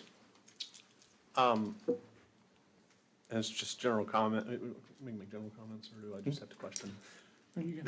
This reeks of a tinfoil hat EPA policy, but I'm not comfortable. I don't want to turn down $1.2 million to replace 3 vehicles on our fleet. I mean, this is, I see this as the EPA trying to get school districts, you know, committed to an electric program and phasing out all diesel. Doesn't work for us, but it is $1.2 million. I mean, it doesn't work for us as a full fleet, but it is $1.2 million. So I just wanted to put that out there that I don't think, I don't see the merit of changing our district's vehicles. I think y'all acknowledge that. You have acknowledged that in the comments. And this is a total environmentalist agenda item that they're trying to push through. But I'll take their money. Can I ask about, I apologize, I did not follow the conversation about how the money gets, this money is, we're appropriating it, but I'm still not clear on where, are we sending it somewhere for 18 months? Do we have to sit on it? Because it's not a grant, they're not giving us the money, or they're not giving us the bus. But typically a rebate, you gotta buy it first, and then they pay you back. So how does that work? So we are actually going to be able to sit on that money ourselves and earn interest. Actually, the county does, because none of our accounts, our funds actually give us money back. So you're going to be earning the interest on that $1.2 million until we actually have to pay the bill. Okay, so what account is that 1.2 million coming from? That's what I'm missing. So when we submit the purchase order by April, we're hoping we can get a purchase order submitted now. We are essentially handing an invoice to EPA, and they will be paying us through whatever process they have. You know, a month or two, we'll see that $1.2 million coming to us. We'll deposit in our federal fund, and it'll sit there until we have to pay the bill. I hear that, that's helpful, but what I'm still missing is, where's the line item gonna shift for this 1.2 million? Mr. Carpenter, do you know? Yeah, Mr. Chair, I think the question is, we submit the purchase order, vehicles arrive. We haven't got the money from the Fed yet. What do we do? There is no way we will get the buses before EPA processes the payment, because the buses take 18 months. I didn't ask So if there was a way. I asked what happens if it does happen. You know. See, I mean, that's the squeeze, but we're counting on timely, speedy reimbursement by From the federal government. What could go wrong? And Mr. Chairman, just to you basically address the question, from the county's general fund. Ultimately, that's where the funds would at least be attributed to. In the event that we actually had to write a check for the money, that's where they would come from, then we'd reimburse ourselves. That's what I suspected, Mr. Carpenter, thank you. Mr. Lumpkins? So why, I noticed when we started talking about it not being a grant, unless I'm looking at something old, the packet I have in front of me on page 99, it's full of grant language. It's all about a grant. It's the resolution is for us, draft motion, I move that the Board of Supervisors approve, amend, deny the resolution accepting and appropriating the grant award and authorizing the county administrator to execute related documents. That thing is replete with the word grant. This looks like a grant. Why are we saying it's not a grant? Not a grant, It is, not a grant. I'm fine with that, but then we shouldn't, then we need something else besides Well, what this resolution we have in front of us. Right, we do. the Office of Management and Budget Federal decides how to name a program. They have named this program a rebate program. It is acting like a grant program.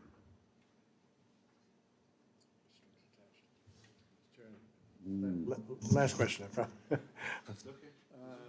We're becoming more reliant on unreliable grid. If power goes down in the county, we are financing backup power generators for our schools to keep the lights on, keep the schools open, keep the heat going. Would there be a similar thing contemplated here, so that if the schools are open, but the power grid is down, that these buses would have backup? We could run them off diesel power, is that what you're asking? The diesel power generators. Never mind, I withdraw the question. Currently, we have not spec'd the generator at the new GES where these buses will be located to also run the transformer for these electric chargers. Okay, great. Mr. Chairman, I move that we defer this item to next month. Second. Discussion, is there implications with the deferral? I know you've got a window, is it April is the drop dead date, is that? Right. Our concern is that it is 18 months to get these buses, and we're falling now behind everybody else that has ordered buses because there are only limited manufacturing facilities. So the longer we delay, the better the chances that we will not have an 18-month delivery, but we'll have a 20-month delivery. Okay. And we have 2 years to get these buses functional. So that puts us at October. And so we're sitting right on the line of not being able to get those buses operational by the end of the grant period. If they're not operational by the end of the grant period, what happens? We're in default of the terms of the grant. Which means we don't get the reimbursement. I'm just, We already have received the money to pay for the bus at that point. Then we have to give it back. I don't know. That's why there's many questions, but. yeah, because this is supply May I chain amend- more than may I- anything else. Yeah. May I amend my motion? When is our next meeting? Because I think we have some budget meetings, right? February 21st. That's February 21st. So if I may amend it to our next meeting, I think we need some questions answered. Describe exactly how this program works, just so all the questions you're hearing today, if we can get those resolved. The school board comes to us with a request. I generally want to support that request. We just have these questions. And we certainly need to know if we're in default and, what are the risks of us being on the hook for something if we don't get the bus in time or we don't get the bus operational in time. So I think you've heard enough questions. So I don't want to defer it too long, but our next meeting is February 21st. Yes. So if I may amend my motion that I defer this matter to I our accept that February amendment. 21st. Thank you. Okay, discussion board. So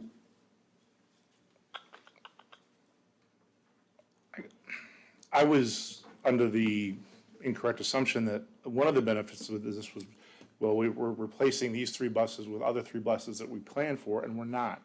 And we're tying up $1.2 million from our general fund for 18 months. For new technology, I'm usually an early adapter, but not with taxpayer dollars. I'm not comfortable being an early adapter, so I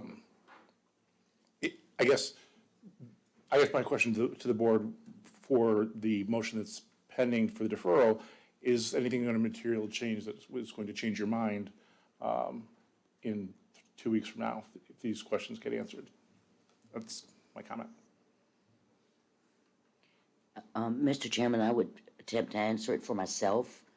There's still a lot of questions that I do have, primarily around how it's funded and how the money works. If we don't defer it, then I'm most likely going to vote no. So I'd rather take the time and try to figure it out rather than just wholesale saying no. That's speaking for myself. Thank you for your comments, Ms. Lescott. Any other discussion on the motion in front of us? All right, all those in favor of deferring this item until our next meeting, please signify by saying aye. Aye. Opposed? Okay, it does pass. Thank you. All right, let's take a 10-minute, I know we've got a hard stop at 4:45.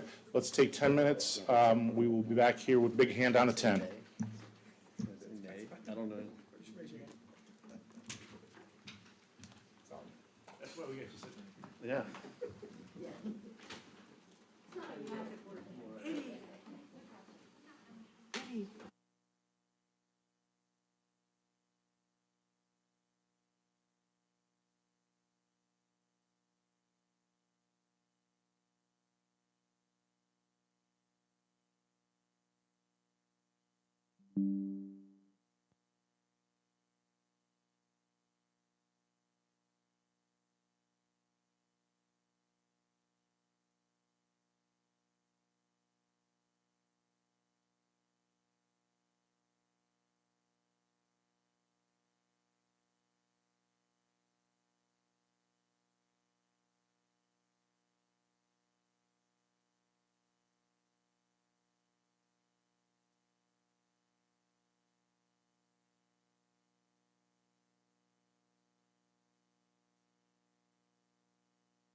kind of let it happen, and then they look to us. Because that just makes me mad, because Bill, All right, everybody, thank you for being back in a timely fashion. We are going to move into our new business, and we are going to have a very hot topic, which is the presentation of our 2023 reassessment report.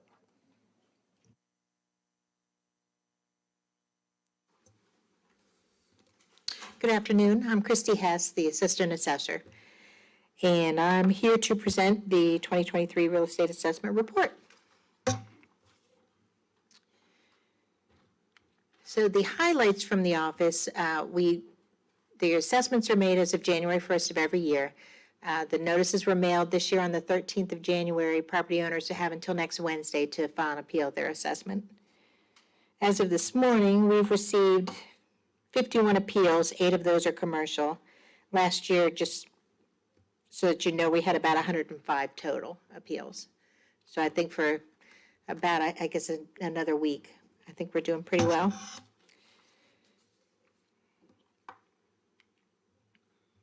So the summary of the 2023 value changes are, we had the total taxable value, which is not including land use and new construction, is 9.6%. Of the, we had 7.84 billion total taxable value. 230 million is new construction, which is 3.3% of the overall value increase. New construction consists of 18% commercial, 82% residential, and the TCSD fair market values are 2.03 billion. The land use assessments are 734 million. So the assessment appeal process, the first is an informal appeal. It's where the property owner contacts our office between January 15th and February 15th. We would review the property characteristics with the property owner.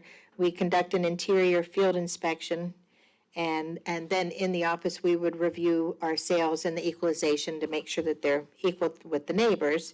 Then they're notified by a results letter of the outcome.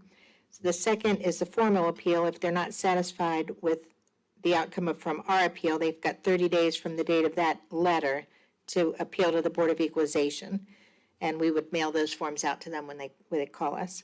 The third option after that would be the circuit court. They would need to file a case with the circuit court if they didn't agree with the Board of Equalization. So this chart shows you the total taxable assessed values. It's residential and commercial. So it shows you the 7.84 billion is where we are now.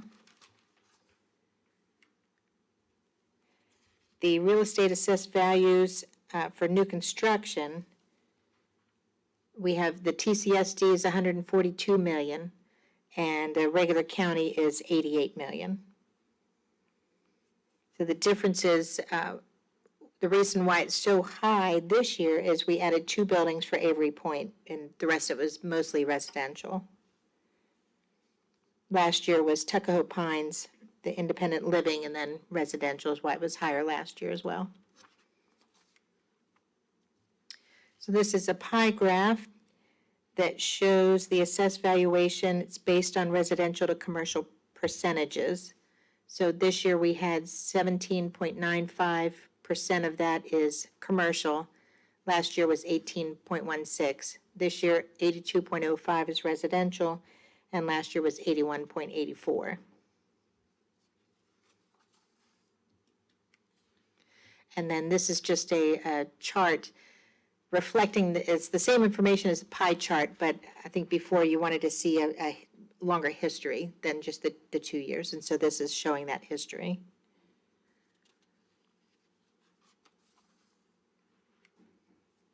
So the new construction value we picked up, just another chart showing you the differences in the commercial and residential. Could you pause and explain that the difference just is, okay, that's the total delta between the two, the mix, that's the mix. Yes. That's the mix, thank you.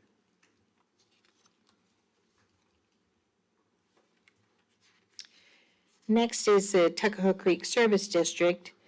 So we've got 2.034 billion in the service district this year, which is from 7% of that is new construction and 11.23% is from the reassessment.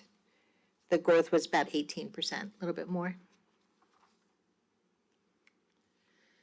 So next is land use, just to give you a little information about that. These values that the county uses were developed by SLEAC, which is the State Land Evaluation and Advisory Council.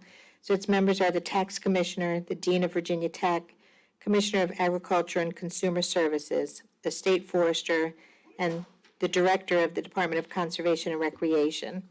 So they use the Olympic average based on a 5-year census from NASS, which is the National Agricultural Statistics Service, and that's for the agriculture part, and timber data submitted from sawmills. Our local forester is Chuck Wright, and the assessor, Mrs. Davis, currently serves on the Land Use Value Committee for the Virginia Association of Assessing Officers.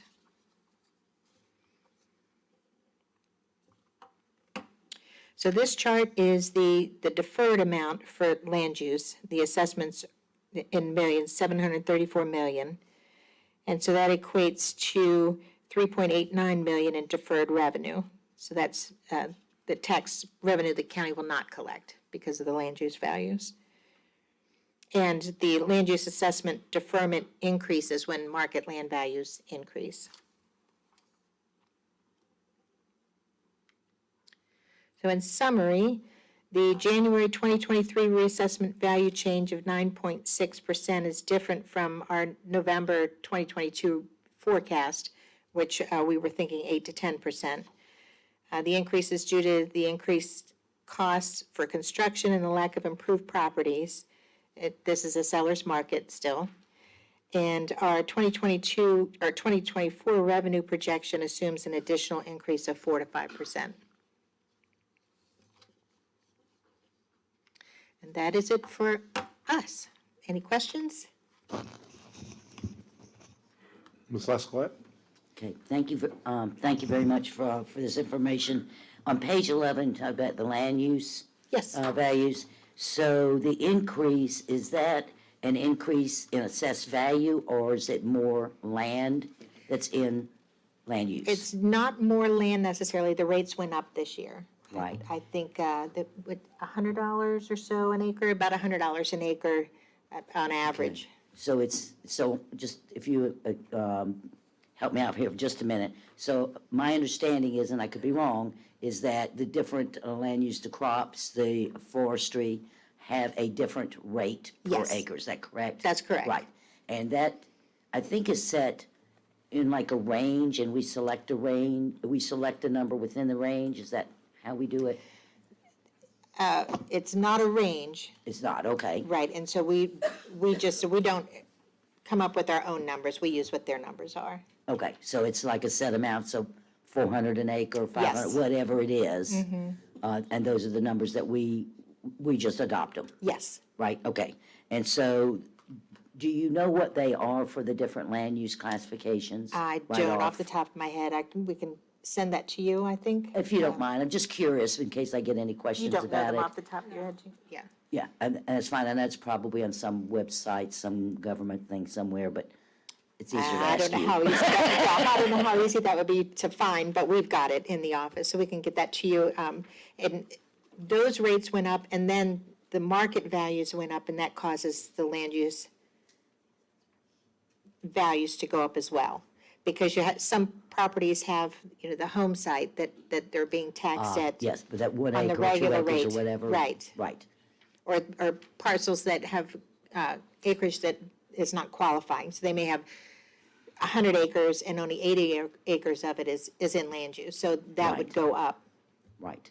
Okay, and that makes sense. One last question. So 3.89 million in deferred revenue to the county because of the land use program. I think I wrote it down right.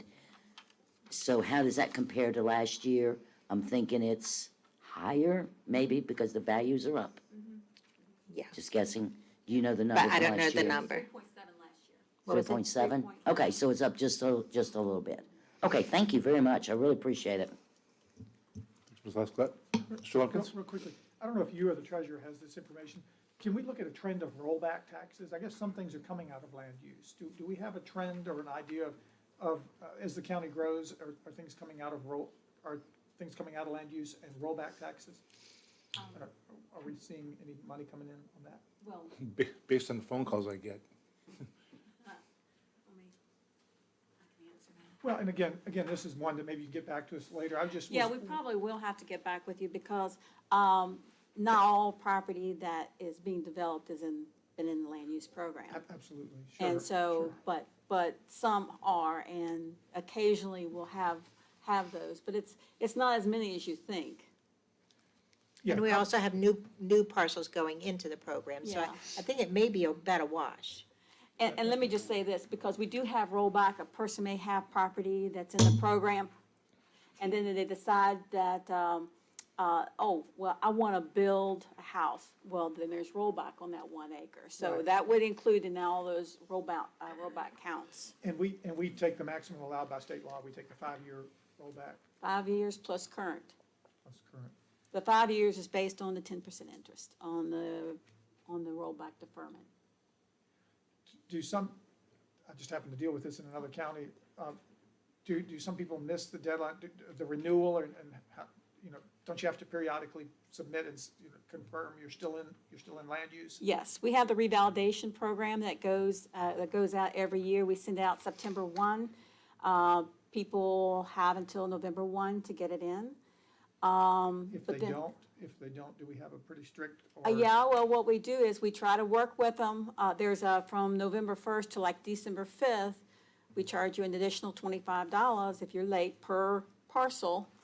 And then if you don't get it in by then, we send you a letter. I mean, we do multiple times. We send the letters out. And if we don't get it by the end of the year, there's no rollback, but it's out of the program for 2024. And that's what the application says, that, you will be removed, or your notice, your reassessment notice will not reflect the land use value. Kind of, all right, it's right there, you can see. And then if you see it's not there, then you're out of it. And occasionally, I mean, it's surprising how many people every now and then, we usually get 1 to 5 properties a year where they don't do the revalidation, and what happens is usually some kind of a builder who is planning on developing it, or, gosh, I mean, our friend from Bermuda this year did not revalidate, so I don't know. We try to watch for him, but he didn't revalidate, so he's been removed from the program. If you go out and find it's no longer in the program, can we still have the right to get the rollback tax? No, I think that's part of the ordinance that they put in place for the revalidation for the county. Okay, gotcha, okay. It comes out this year. He can enroll in it for next year, but he'll miss a year Gotcha. out of that. Gotcha. Mhm. Okay, well, thank you for that little sidebar education. No problem, Appreciate no it. problem. Okay. Okay. I had asked to see, it's my understanding that we look at, when we get the assessments, we have to report back and compare them to actual sales. And you'll see more of that in this presentation. Okay, great. Okay. Then I will hold my remarks. Okay. All right, let's see here. Okay. Excuse me? Oh, that's right. Where is this thing? You get the mouse. Oh, the mouse. Okay, yeah, all right, reduce. Too many gadgets up here. Okay, so there's part 2.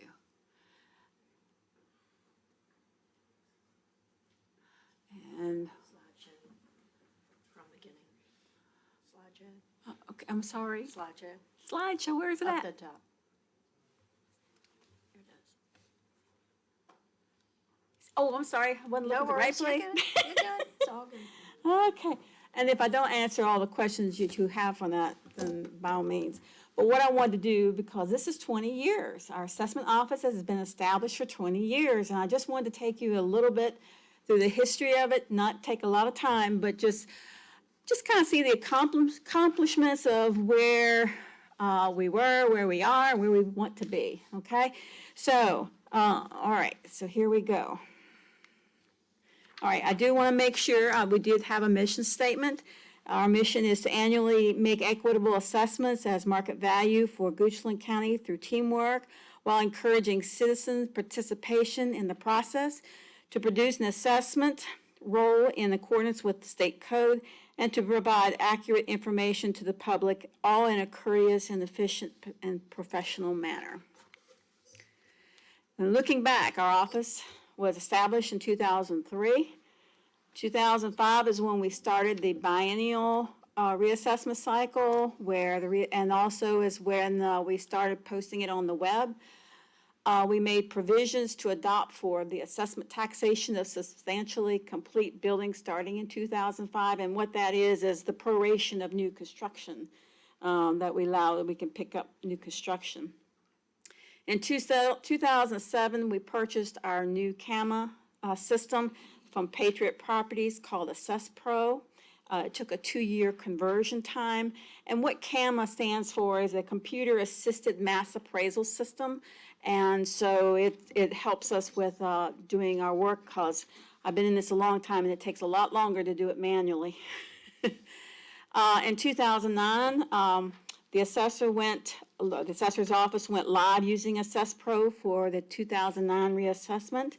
And then in 2010 is when they started the annual reassessment cycle for a yearly cycle. In 2012, the assessor's office would inherit the land use program. In 2014, we integrated LDO, which is the building permit software, so they would integrate into the Assess Pro on a daily run, previously a manual process. And in 2015, we set up numerous Microsoft Access databases to assist in grouping market areas, new construction proration, and clearing up data, which is still an ongoing process. In 2016, we began delineating market areas. In 2017, prepared for Assess Pro upgrade, which included massive cleanup and consolidation of codes during the reassessment cycle. And then the last 5 years, we've been implementing Assess Pro upgrade, this last upgrade, which really was an upgrade. It was like a whole different program. And so we had to learn that. And then we had hired us 3 new people, and they were not new staff, they were not new positions, they were replacements. And I wasn't browbeating them. It was a matter that, one was leaving for a job in Atlanta, one left because of her husband's illness, and one decided to go back and selling real estate. So that happened within like a 6-week period of time, and so that was a rough year. But 2019 to now, we've begun developing land schedules in the CAMA system.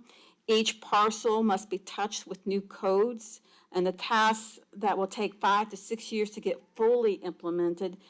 We started in the west end of the county, moving east, and it really is. I tell you, once we can get this in place, it really helps.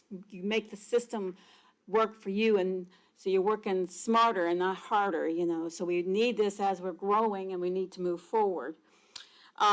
We monitor market areas for changes. We review cost tables for building yard items with the Marshall Swift National Cost Manual. Then we review this against the local cost market area. So we get what has been recommended from this Marshall Swift Manual, and then we also take in consideration what our market is doing locally.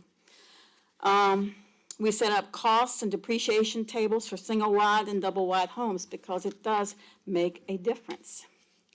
Now, I'm going to be showing you some slides here because I want you to know that Assess Pro is more than just a warehouse for data.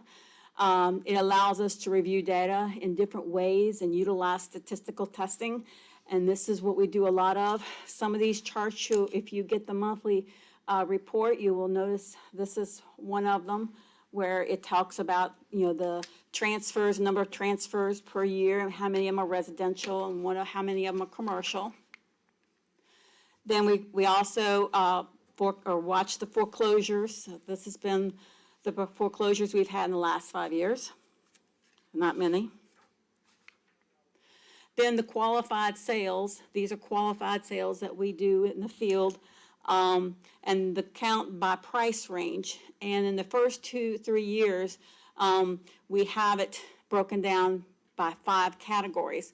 This last year, because I really had to expand it because the green line, which was the 500 to 800, was getting skewed or over 500. It was getting skewed with all the others over $1 million. So we broke it out a little bit more so we could see where our growth is. And so in this green column of 262, it was talking about our 500 to 800,000 homes, our dollar homes sales. That was our biggest growth area. And that follows through with what the Central Virginia Real Estate MLS was showing about the local market.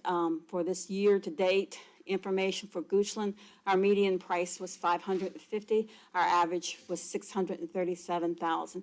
And you know, the thing about it is, you see where the increase plus 17, plus 13%, that's over last year's median and last year's average sale price.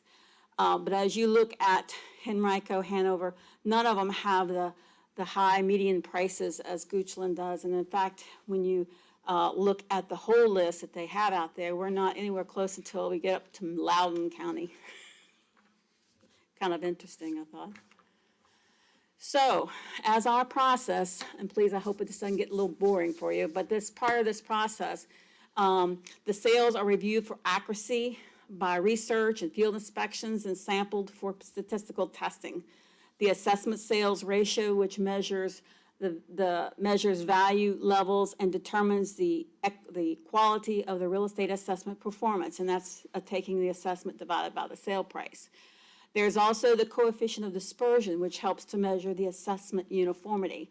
And below in that chart tells you, like the IDAO, which is the International Association of Assessing Officers, this is their guideline for which also our state has adopted as well in the code, but talks about our assessment level. Our assessment sales ratio needs to be 90 to 110, and then our coefficient dispersion, which is our measure of uniformity, needs to be below 15%. And so in doing so, it talks about in the state code where the Virginia localities are expected to maintain assessment ratios no lower than 70 or higher than 130 to be in compliance with the Constitution and statutory mandates. So some other areas, because we look at it all different ways, like here's the residential to commercial sales. Our ratios, our acceptable assessment to sales ratio for our residential to commercial, you see it's 97.6. The commercial is just a tad bit over 1.015. The COD, or coefficient of dispersion, is just almost 5, and then 11, which is both acceptable. Then you have where you look at it by district. Put Berg, Licking Hole, Dover, and the TCSD. We all range in that 98 to 97% for the assessment sales ratio. The acceptable COD is still less than 15 for each one. Then we look at it by property class. The property class is the class codes that the state gives us to, that's how we report some of our data in. And like the first one is single family with utilities, that's number 10. Single family with water or well and septic, multifamily, commercial industrial, agriculture, that's 20 to 99 acres. And then you have your agricultures, which is 100 plus acres. And so in those ratios, assessment ratios, we monitor this so that we're not seeing where we're increasing one side more than the other, okay? And it's the same way with the COD below. It helps to maintain, we watch how our sales are clustering and how uniform we are. Now, the state, this is a little bit talking about our state ratios, and they're usually behind a couple of years, and you'll see here in 16, 17, 18, 19, they're 95, 96, and then in 2020 is 92. But what I want you to understand, when you go look at these reports, if ever you go online and look at them, the assessor, we take for the 1-1, say in this case, the 1-1-2020 assessment, are based on sales that occurred in 2019, because we're historians. The state uses their ratio study using the 1/1/21 assessment, and it takes it using the 2020 sales. So in a sense, you know, you will always be a little behind. In years you have big increases, the more that will decrease, that ratio. So, and you know, when I looked at the 2021 assessment increase, it was 8.4. So with that, it brings it a little over 100, but that includes any kind of growth that could have happened. And goals. Some goals that we have for our office is to complete the implementation of coding and scheduling of our land rates in Assess Pro.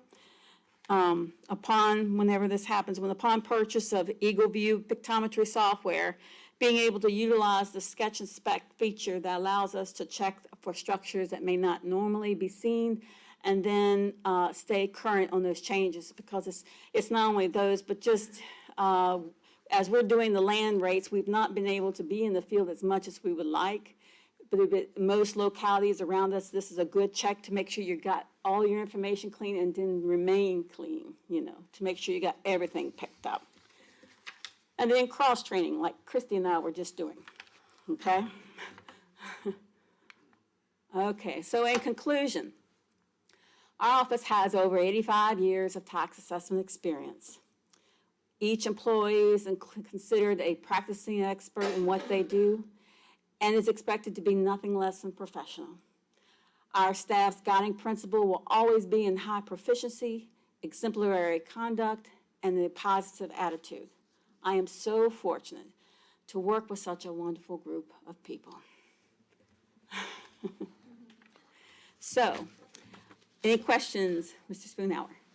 Sure, I think we'll have a few, but this was great. I was really hoping to this. You know, obviously the bills go out, houses are going up. People are like, how is it still going up? Mm-hmm. And then we get accused all the time of raising taxes because we're monkeying with the assessments. What can you go back to slide 13 maybe? I think it was 13 or 12 that you had the percentages. So what you just showed us, though, I think is critical for our citizens to understand. So what you will do, in fact, is you have your assessments, and then you take all of the homes that have sold and find out, okay, if it's assessed at $500,000, did it sell at $500,000? And you look at how close you are to that. Yeah. And with these, we're at 90, and you cut that different ways. So you look at, okay, we're going to look at everybody. Are we close within just the price range? And then you look, well, just because a house, a 3,000 square foot house in District 1, that might sell different than in District 5. Exactly. So then you look at the areas too. So you look at several different ways to validate your assessment. And you're within 3%, according to this chart, of all of those. That's pretty, so when somebody says, well, I could never sell my house for what you think it's assessed for, yeah, you can. And this is all based on what has actually sold. Yeah, and this is the time when we have the assessment period that if there is something completely wrong on the inside, I mean, we can't get on the inside. We treat everybody the same. We assess them from the outside. We go into somebody's house and go inside, and they've had a lot of deferred maintenance. You never know what people go through in life, and so yeah, okay, all right, we'll take it. It's no longer. It has a depreciation, maybe additional depreciation that needs to happen or something another. That's what this appeal period. Or if people want to know, maybe they're just clueless about what's happening in their area. I know that, Christy, we were just talking about that a few minutes ago, a person that had called in, and she just didn't realize that the market was that hot in her area and just needed a little information. I mean, we've had a lot of those. I mean, Christy is probably the best at that. She talks to them and just works with them and helps them to understand. And we really, we've not had a lot of calls. Great. So to speak. Well, this is very helpful for us to be able to show that yes, our assessments are in line with what the market is saying. Yeah. So, thank you so much. Any other questions? All right. Thank you so much. All right. All right, and I think next we have our second quarter projections.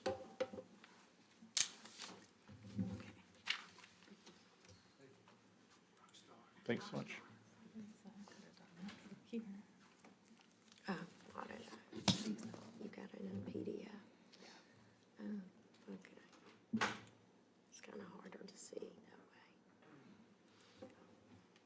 I didn't put it on a PowerPoint because I figured y'all would be PowerPointed out. I don't know if you can read this though. But I'll be brief. Say what?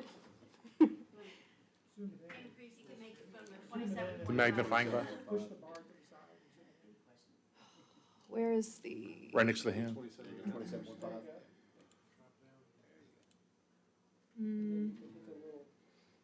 The little arrow on the side, lower, down. Oh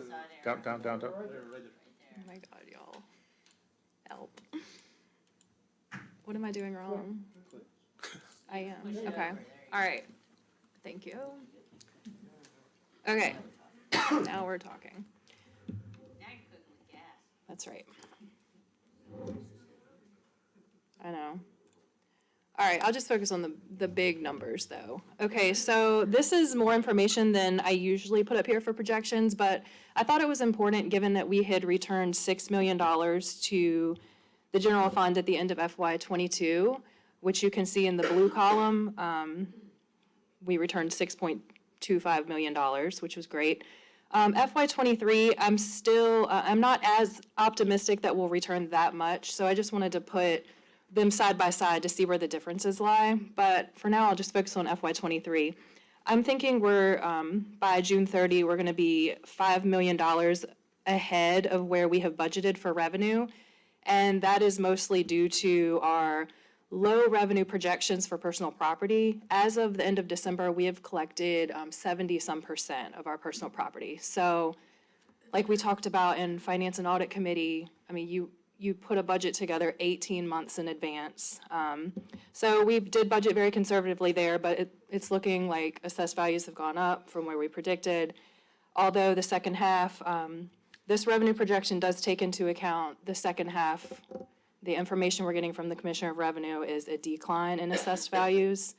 That is factored into here, and also the $1 billion increase in value that Marianne just talked about in real estate, that's factored in as well. So we're looking good on revenue, and as far as expenditures are concerned, I think we're gonna come in right around target. I'm expecting our departments to turn in around $2 to $3 million, which would give you an operational surplus of about $8 million. And after our transfers to CIP and our other special revenue funds, we're looking at a return of $1.8 million to the general fund. Now, I'm coming back again in May with more updated information, and I think if this looks any different, it'll be a rosier picture. So I just wanted to stay conservative at 50% through the year. Don't say that out loud. Great. Yeah, so are there any questions? Questions, on board? this? Mr. Peterson? Thank you for that presentation, I appreciate that. I just, running the risk of being redundant here, this budget year-to-date through the first half, or the first 6 months, is a good example of budgeting, about how things should be done. It's structurally balanced, in that our recurring revenues cover our recurring expenses, and there's enough left over to cover what I consider to be our recurring CIP maintenance expenses, where we're maintaining the value of the county assets and not allowing them to depreciate or liquidate over time. So you're maintaining your asset base, and there's enough money left over after that to maintain your reserves as a percent of the budget. So as the budget grows, your reserves are not declining as a percent of the budget. So we're staying as financially healthy. So we're covering our recurring expenses, we're maintaining our assets, and we're maintaining our reserve position as a percent of the overall budget. So that's all I have, Mr. Chair. Thank you. Anything else? All right. Thank you. Thank you. All right, next we have our legislative update with Mr. Drumright. Good afternoon, Paul Drumright, Community Affairs Manager. And I'm happy to give you a brief update on the activity down at the General Assembly. Let me just get this pulled up. Move along, we're going to focus on a couple things going on, the session, our legislative request, and then some bills of interest in policy positions. Unfortunately, I know you have a dinner commitment, so we can't go through all 2,227 bills. I know you appreciate that. As well, I'd like to wish everybody a happy crossover day. For those who don't understand, today is the day all bills have to get out of their house and over to the other house, or else they turn into pumpkins. So right now, there are folks downtown having a busier day than you. Moving through, we had 5 legislative requests. I have them up here on the screen. You're going to see them again, so I'm not going to read through these real quick. The first one was about allowing us to hold, localities to hold a referendum to decide if retail marijuana stores should be permitted in their locality. This is a request that we had from previous years. As you can see, we had no specific corresponding legislation related to this request. There is some marijuana legislation that we're going to touch on at the very back of this presentation, but for this, there was nothing matching our request. Moving forward on to the next one was the requirement of verification of Social Security numbers for voter registration.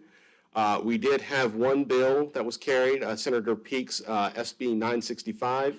Unfortunately, as you can see on the screen, the Senate Privileges and Elections chose to let that die in committee, unfortunately.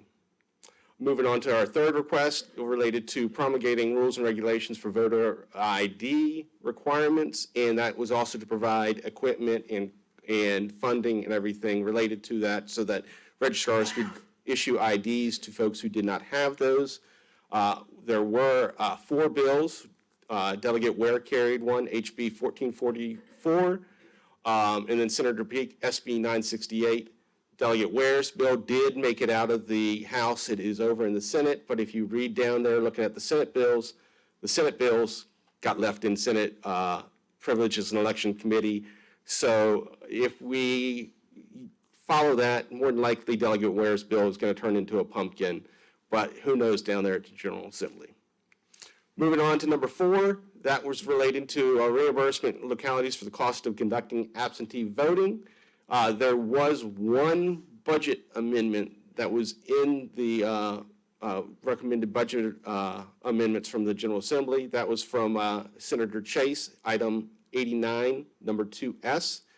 And that was including funding $500,000 of non-general fund dollars each year for a number of election-related expenses. I don't think that's going to be going anywhere anytime soon. Her legislation that it was corresponding to did not make it out of the House, or make it out of the Senate. So moving along, that takes us on to number 5, request a study of the Compensation Board funding for the offices of constitutional officers.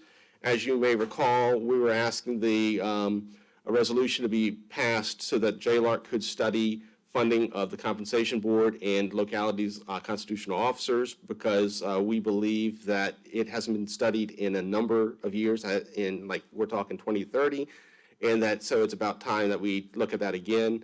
Delegate Ware did carry a bill for us. House Rules Subcommittee recommended laying it on the table, but that is also, they are sending a letter to JLARC requesting that JLARC consider that as a study as they look at their items when they put together their work plan.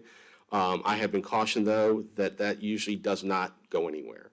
But at least there is a letter going there, so we have something moving somewhat forward. So we're out of our legislative request into some bills of interest. The first one relates to the sales and use tax agriculture exemptions. As you may recall, we've had some business here in Goochland County, Greenswell Growers, that has been talking with us and have been pursuing legislation to get some relief related to some of their construction and equipment. So for their facilities, when they plan to build a new future facility. So this is the controlled environmental agriculture industry. And so there were a couple bills related to that. There was a governor's bill, both in the House and the Senate, as well as then one that was carried on behalf of Greenswell Growers in the House and the Senate. The governor's bill is HB 1563, and that moved forward. The bill that was being carried specifically for Greenswell Growers did not. The Delegate Robinson's bill, Senator Peake's bill related to it, got wrapped into the governor's bill, SB 1240. That has moved forward, so those bills are moved forward, and they'll be going over to the other houses. And since they came, it looks like that will be a success. So it accomplished most of what Greenswell Growers wants. Unfortunately, it does not have the retroactivity to go back and cover the cost that Greenswell Growers has to pay for when they built their initial facility. Department of Taxation is very uncomfortable with making it retroactive, and I would say get the win, get off the field. So it's great to see at least it's moving forward, and hopefully it continues that success.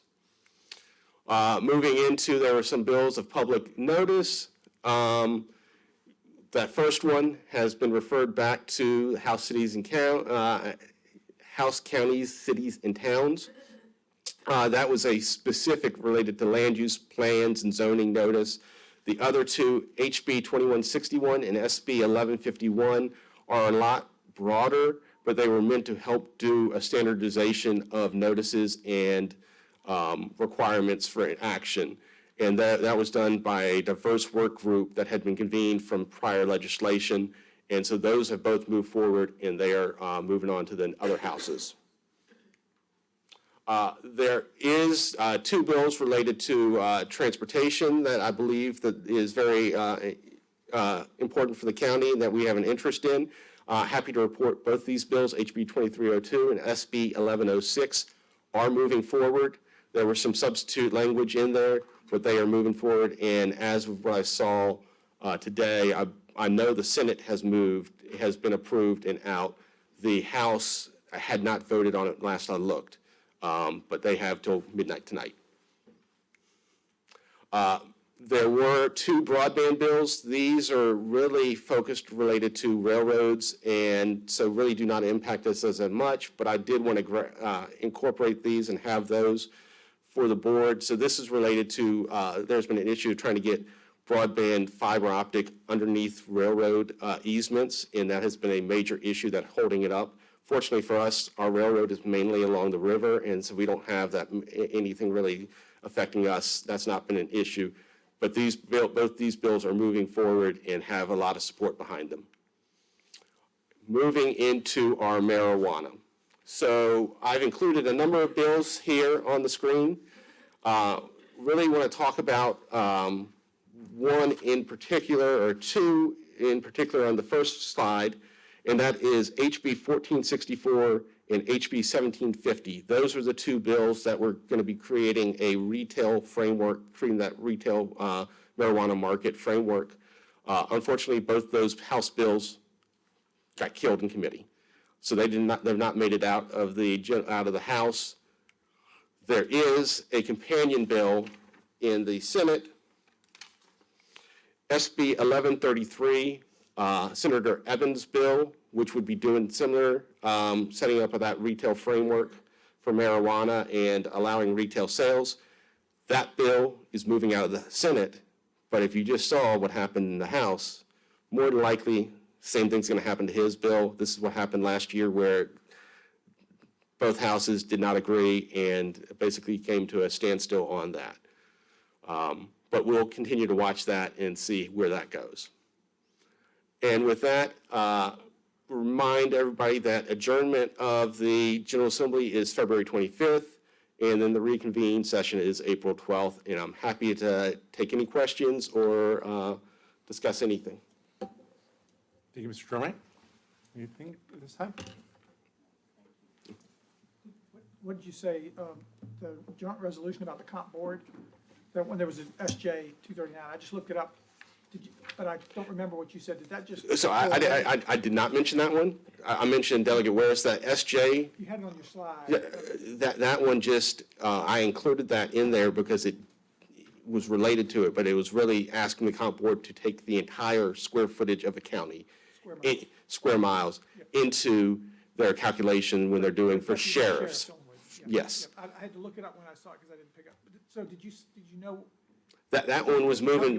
That one was moving forward, but that really is not going to accomplish as what we're really trying to get done, which is going through and giving realistic calculations of how many deputies, how many bodies, how many individuals for the Commissioner of Revenue's office, the Commonwealth's Attorney office, the treasurer and all that, and the funding of that, which they haven't looked at that in, I believe, about 25, 30 years.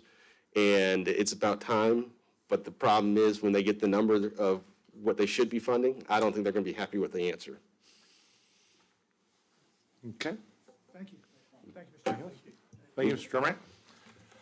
Okay, folks, I think we're up to the last thing on our business agenda, which is appointments. We have two reappointments for the Economic Development Authority, reappointing Ms. Lisa Dearden from District 2 to a new 4-year term, and the Recreation Advisory Committee, reappointing Mr. Larry Prophet from District 3 to a 2-year term.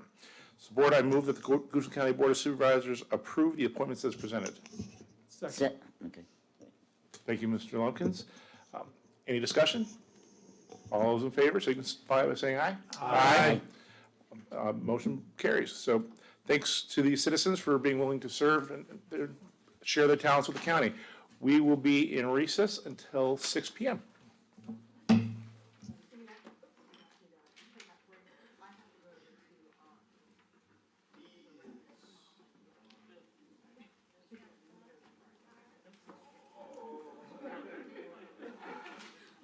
All righty.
it is with a very full belly that I call back to order the Board of Supervisors meeting. Had an excellent dinner. I see a lot of the folks from the GLE class and enjoyed meeting some of you and breaking bread and some amazing, I'd never had sweet potato pie before, so go figure. I know, I'm at the table shocked. And if that's that is a good sweet potato pie. All right, well, welcome. We have a couple things on the agenda this evening. So we'll start off with our citizen comment. This is for folks to come and approach the board about matters that are not on the agenda this evening.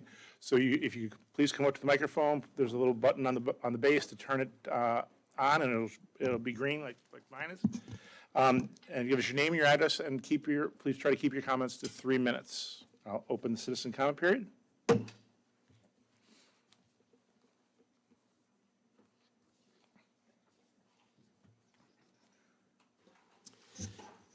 Good afternoon, well-fed chairman, members of the board. Jonathan Lau, 1521 Mannequin Road. And I want to come and compliment staff on the work they're doing so far as the solar collection facility ordinance and policy is. I've already seen several iterations, and Mr. Cash has truly been a tremendous asset in that process. But I've decided I'm never going to miss an opportunity to make the point that as currently drafted, the policy mandates solar collection facilities go on agricultural land. It eliminates the possibility for those to go on any other type of land. I have failed, I apologize, in not forwarding the article, but there was a locality in the western part of the state that just approved a solar collection facility on a reclaimed mine.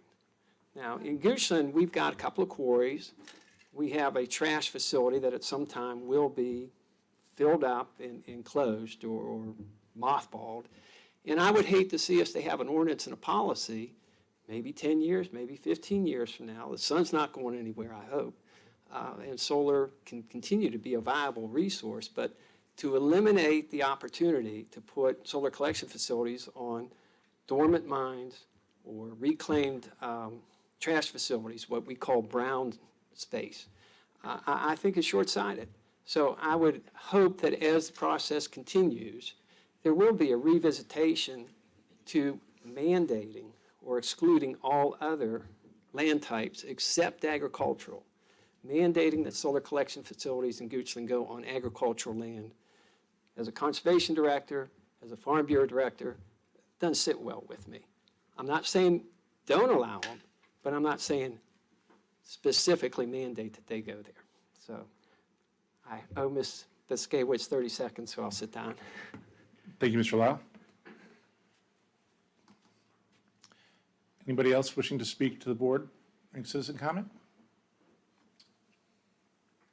Okay, I'm going to close the citizen comment period. All right, we are up to our first public hearing for the evening.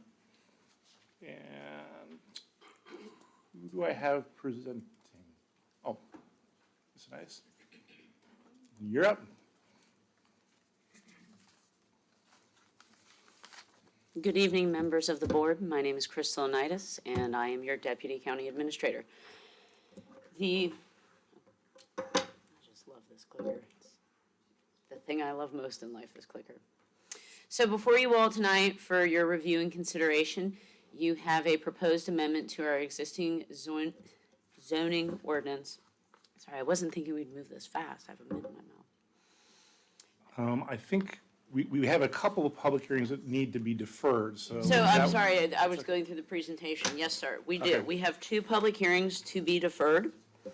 The first is for District 4. It's a conditional use permit. Would you like me to read the number or? No, that's fine. It's in the record. Conditional use permit for an applicant, Capital Broad LLC. They are requesting that their application and the review and consideration by you all be deferred until next month. Let's do Truett first, District 3. Okay, apologies. Mr. Chair, I move that we defer application RZ 2022-0003, application by Truett Real Estate Investments LLC. And the deferral request is to their July 3rd, 2023. So I move to defer that case to our July 3rd meeting. Thank you, Mr. Lumpkins. Can I get a second? Second. Okay. Board, any discussion? Okay. Just one question, Mr. Chairman. Yes, ma'am. Staff has no problem with that, doesn't create any problems for staff? No, ma'am. In fact, the applicant actually reached out to us, being proactive, trying to make sure they're timing it correctly with our small area plans, as well That's as all I the need. Fairground Road study. Thank you, Ms. Nunleyes. And this as a result of request by the applicant. Yes, sir. This was requested by the applicant last week. Thank you. Any further discussion? Roll call vote. Mr. Peterson? Yes. Mr. Lumpkins? Yes. Mr. Waters? Yes. Ms. Laska? Yes. Spoonhour. Mr. Spoonhour? Yes. Okay. And our second one is the application by Capital Broad LLC.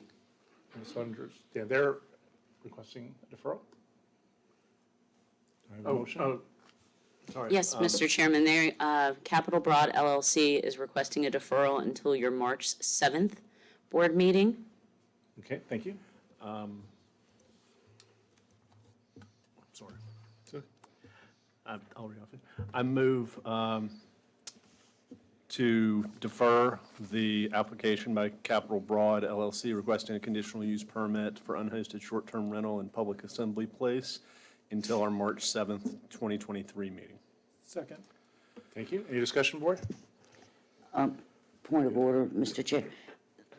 I may not have been listening properly, but I just want to be sure.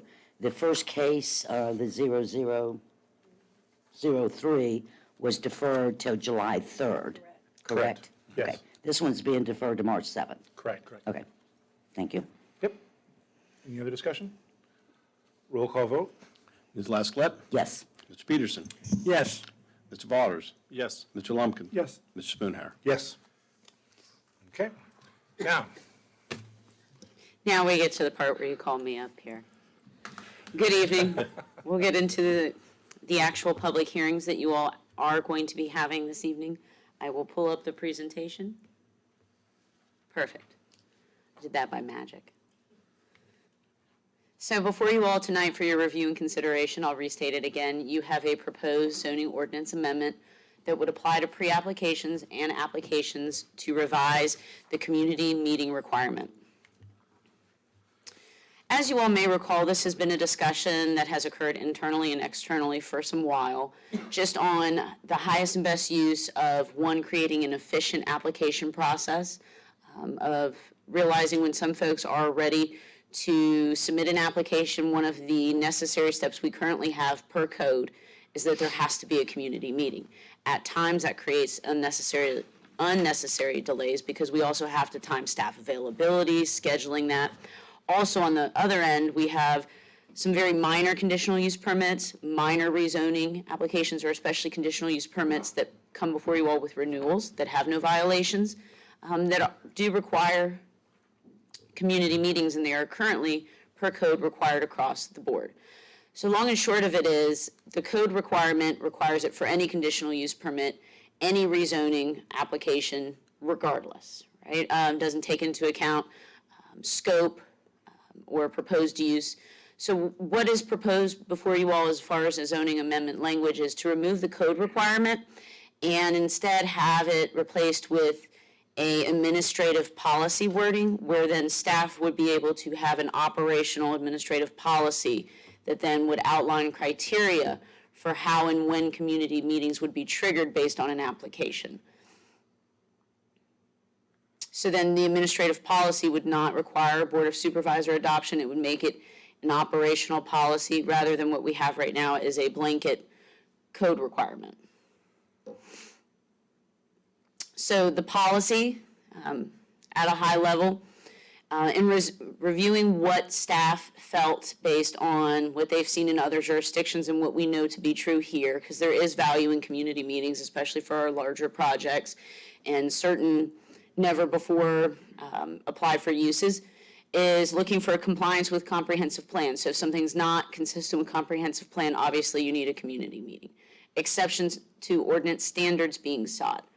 If there's a high level of traffic impact based on a traffic impact analysis study that gets done, which those are always done before a community meeting. Access management compliance, compatibility with the surrounding area, and wastewater and water usage.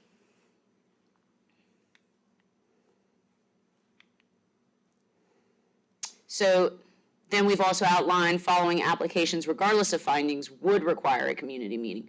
Rezoning other than a downzoning, a new conditional use permit in residential or agricultural, or a non-residential use.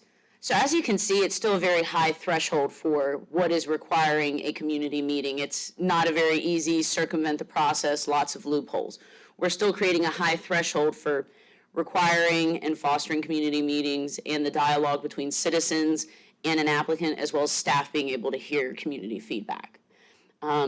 So again, just focusing on the amendment, the conditional use that minimizes buffers would also trigger community meetings, expands the use by more than 25%, any major change to a conceptual plan, or increase intensity use that may create compatibility or mitigation concerns.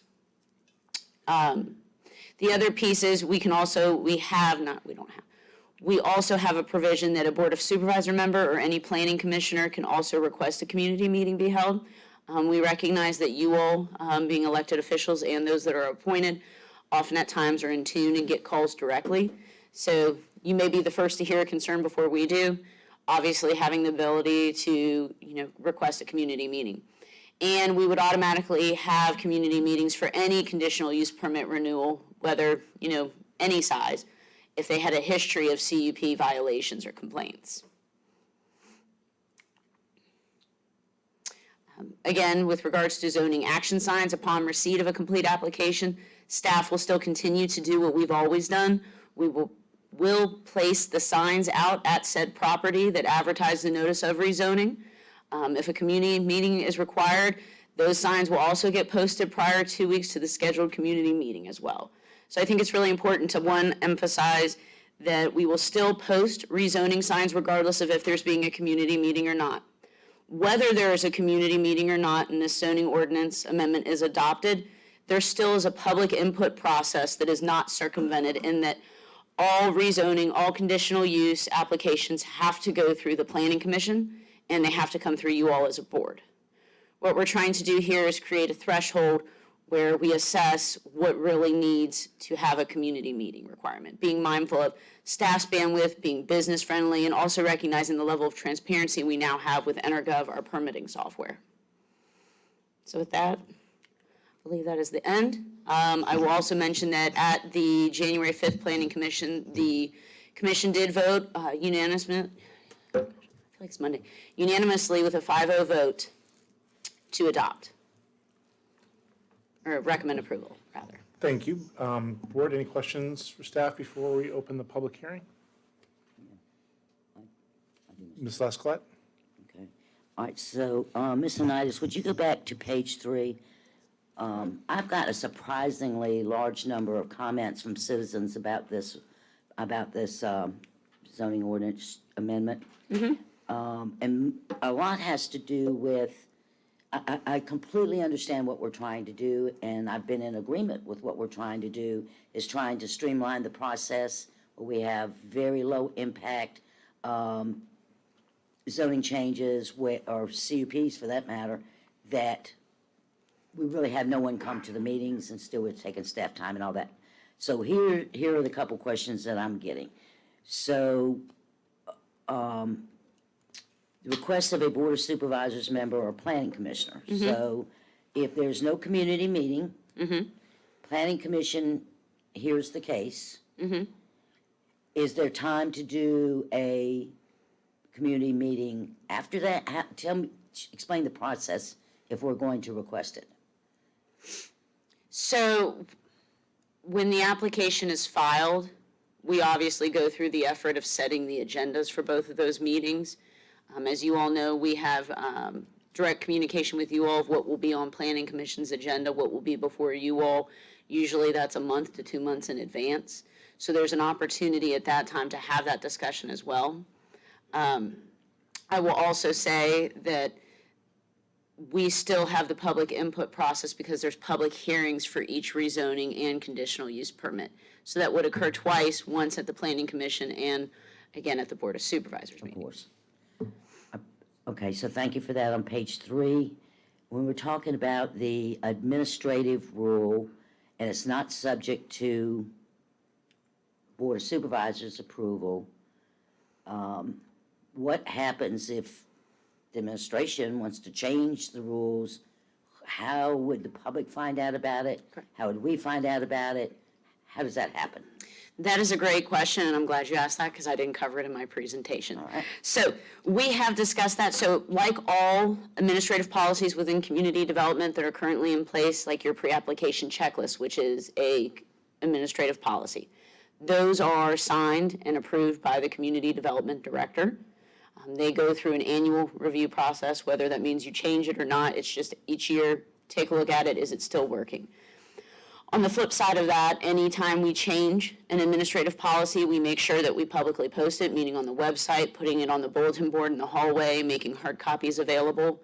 And we had even talked, the community development director and I, putting in the policy, if you all adopt the zoning ordinance amendment this evening, that we would require a minimum of 15-day notice period before any change would go in effect of the administrative policy, just because it can impact someone's application process.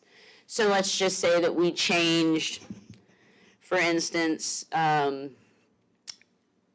to exempt CUP renewals even if they didn't have a violation. That maybe it was just all CUP renewals, we're just going to decide if your property's over 5,000 square feet in operation, you got to do a community meeting. We would put out ample notice for that if there was a change to the policy that was substantive. Similar to how any other operational policy occurs, just like we did with Energov. There were public notices that went out, that the business process was changing, that payments were going to be accepted online, that all plan review, or plan submittals rather, had to be submitted electronically, that we're no longer taking paper copies. So I think it's just a matter of communicating that effectively with the business, and I may not have given you the best example, but that is something that we have discussed. And we do have a draft policy that you all should have in at your dais seat. But I guess my question is, how does the public know? So we would have the policy on Community Development's website. And we're going to have it publicly posted.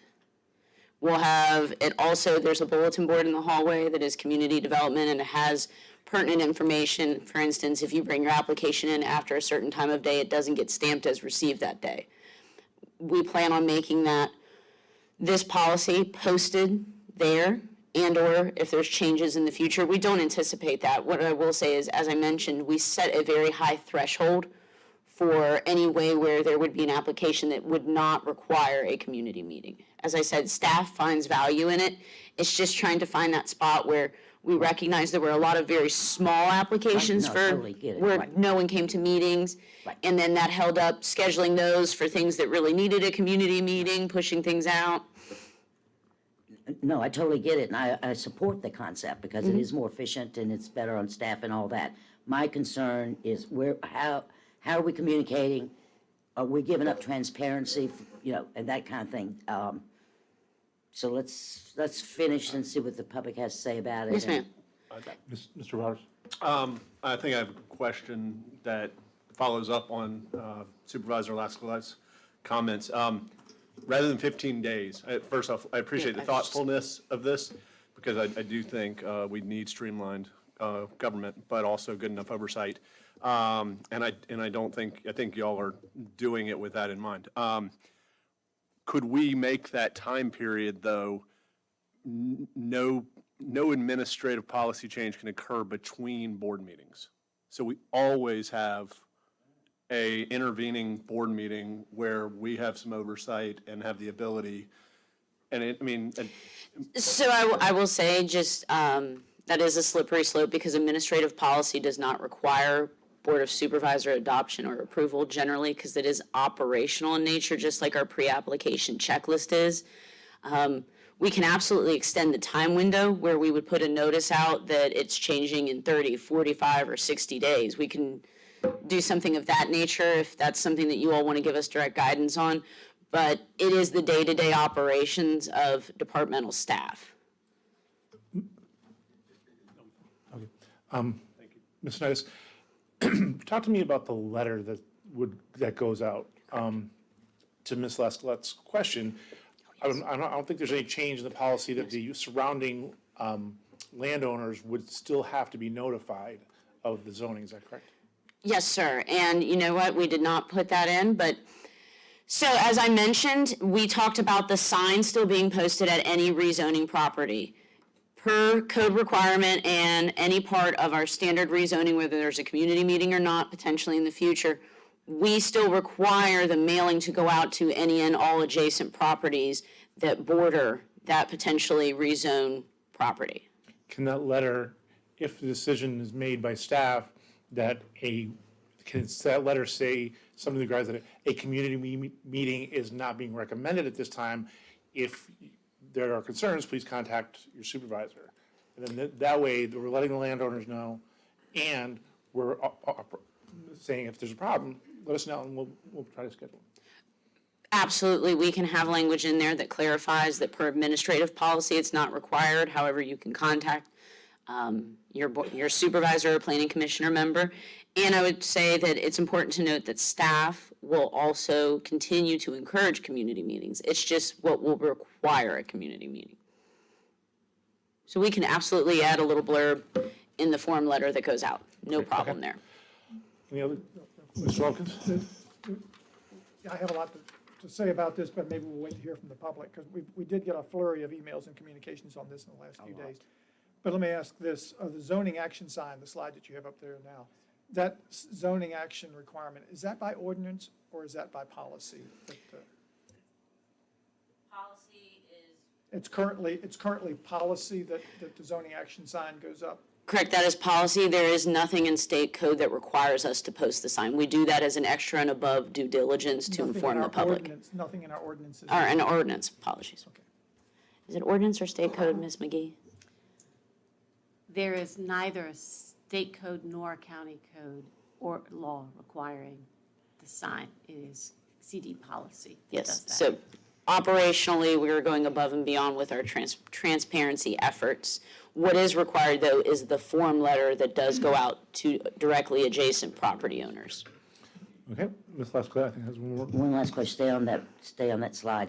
So it says if a community meeting is required, if I read it right, signs must be posted. So when there's no community meeting required, we're still gonna post signs? I do believe that language is misleading because we also post a little sign that says when the community meeting is.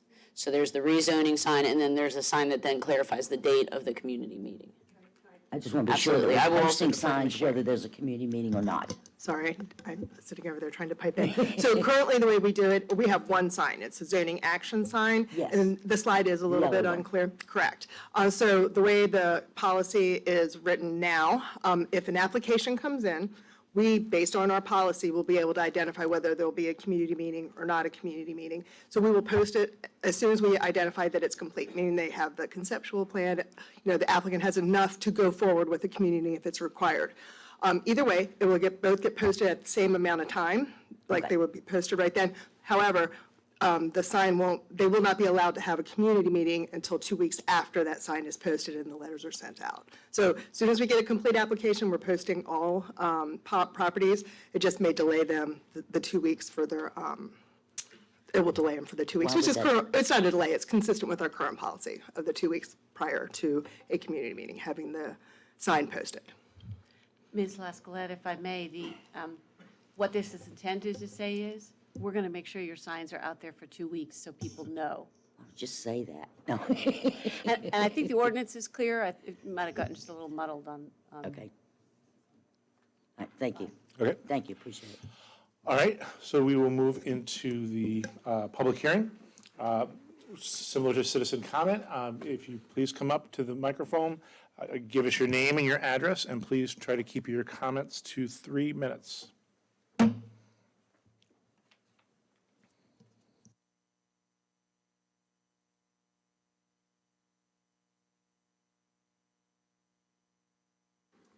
Good evening, Board. My name is Mark Goins, 2476 Hillstream Drive, Rockville. You may have explained this, but I just didn't get a clarification on who makes the final determination on whether the meeting is required or not. Mr. Who's- Going, Who's, can you please address the board? yes, I'm sorry. Thank you. It's okay. Who signs off on the bottom line? And is that decision challengeable? I think, Charlie, you might have brought that up, for a certain period of time. There's an old saying, trust but verified. So I would just like that clarified, please. Absolutely. Thank you, Mr. Going.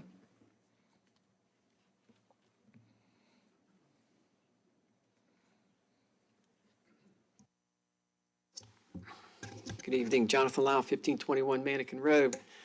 I'm going to have to speak quickly because I only have 3 minutes. Now, if this was a community meeting, I'd have more time. And it could also be interactive. But the way this policy works now, I get 3 minutes to come up before the Planning Commission or the Board of Supervisors, make my comments, hope they registered, not answer any other questions that you might have, and we're done. So I would ask that you defeat this tonight because you can come back in more than a year.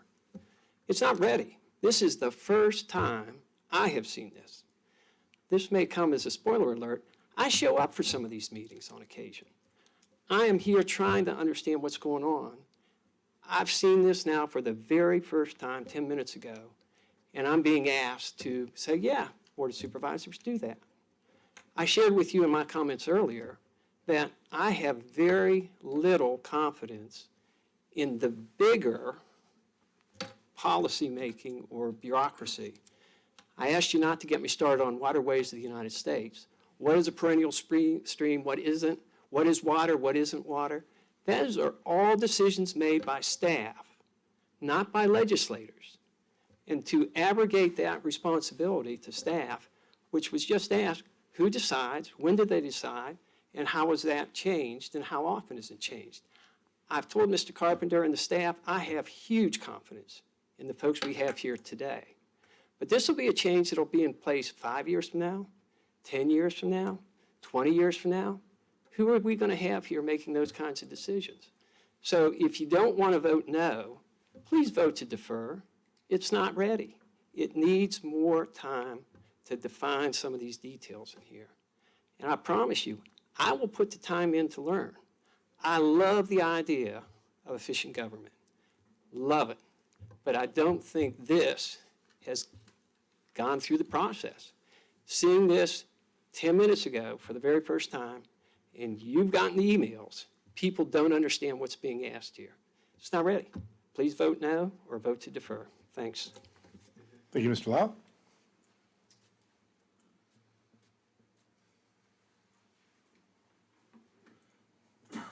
Anyone else?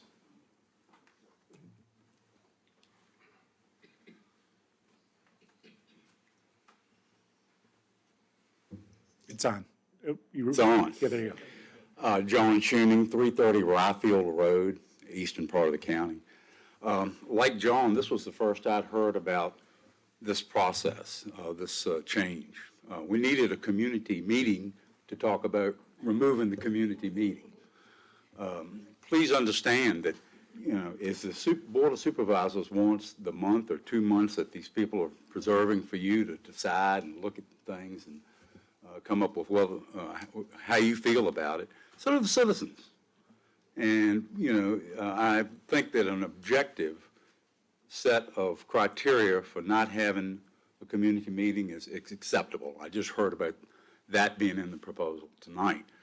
But it's got to be objective, and it's got to be a yes or a no. And when in doubt, have the stupid community meeting. There are a lot of people in this county that aren't as dutiful about coming to the meetings as others are. And it's great to be fat, dumb, and happy and living in Goochland County. I think you need to make sure that you have procedures to push information to those that may be affected by zoning changes or different building changes. So please vote to defer this tonight until it's better defined. Thank you. Thank you, Mr. Tuning.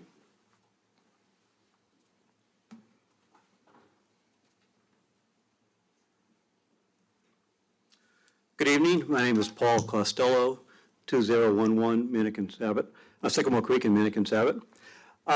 Like Jonathan and others that spoke tonight, I recommend you deny this. I think we don't understand it. It is not ready. I think there are opportunities that we can explore and achieve efficiencies, operational efficiencies. I'm very sensitive to staff's time. We have a great staff. They're very hardworking. I know that they spend a lot of time at these community meetings, and I empathize with that. But I think to have this and not understand it, see it really for the first time, I think it does undermine transparency. I also think it undermines the citizen engagement process. Jonathan made an excellent point. To only have 3 minutes at a planning commission and only have 3 minutes at a board of supervisors meeting to express concerns, it's not fair to you, it's not fair to the citizens. There is no citizen engagement process under the current processes. What the citizen engagement process really entails now is a community meeting where you can sit and have interactive discussion. To have you all listen, but not have to respond and not engage in dialogue and discourse, I think really undermines what we're trying to achieve and what you all have done a great job in continuing to evolve with transparency and with an opportunity to share our concerns, to be thoughtful, to seek recommendations. I think there is middle ground in a lot of these situations. But I would also offer to you now that the current process of getting a letter to only adjoining, not neighborhoods, to adjoining properties.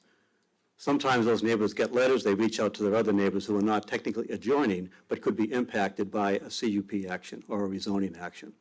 So I think the yellow signs are some things that have evolved over the years that have helped, but I would also submit they fall far short of communication. And I think we do need to take further steps to figure out how can we better communicate, make people aware of issues, and at the same time achieve efficiencies that are sensitive to staff's time. So I, again, request that you deny tonight's application or at a minimum defer it until we can really think this through with some more time. Thank you. Thank you, Mr. Costello.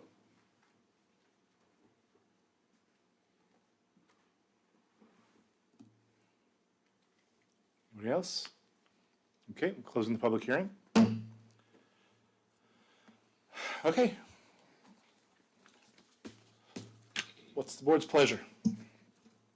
Mr. Lumpkins. Mr. Chairman, I move that we defer this matter, and I want a little guidance from Mr. Carpenter. Should we look at March or April in terms of agenda load and also time for staff to? Budget. Ms. Lumpkin, April will be doing the budget.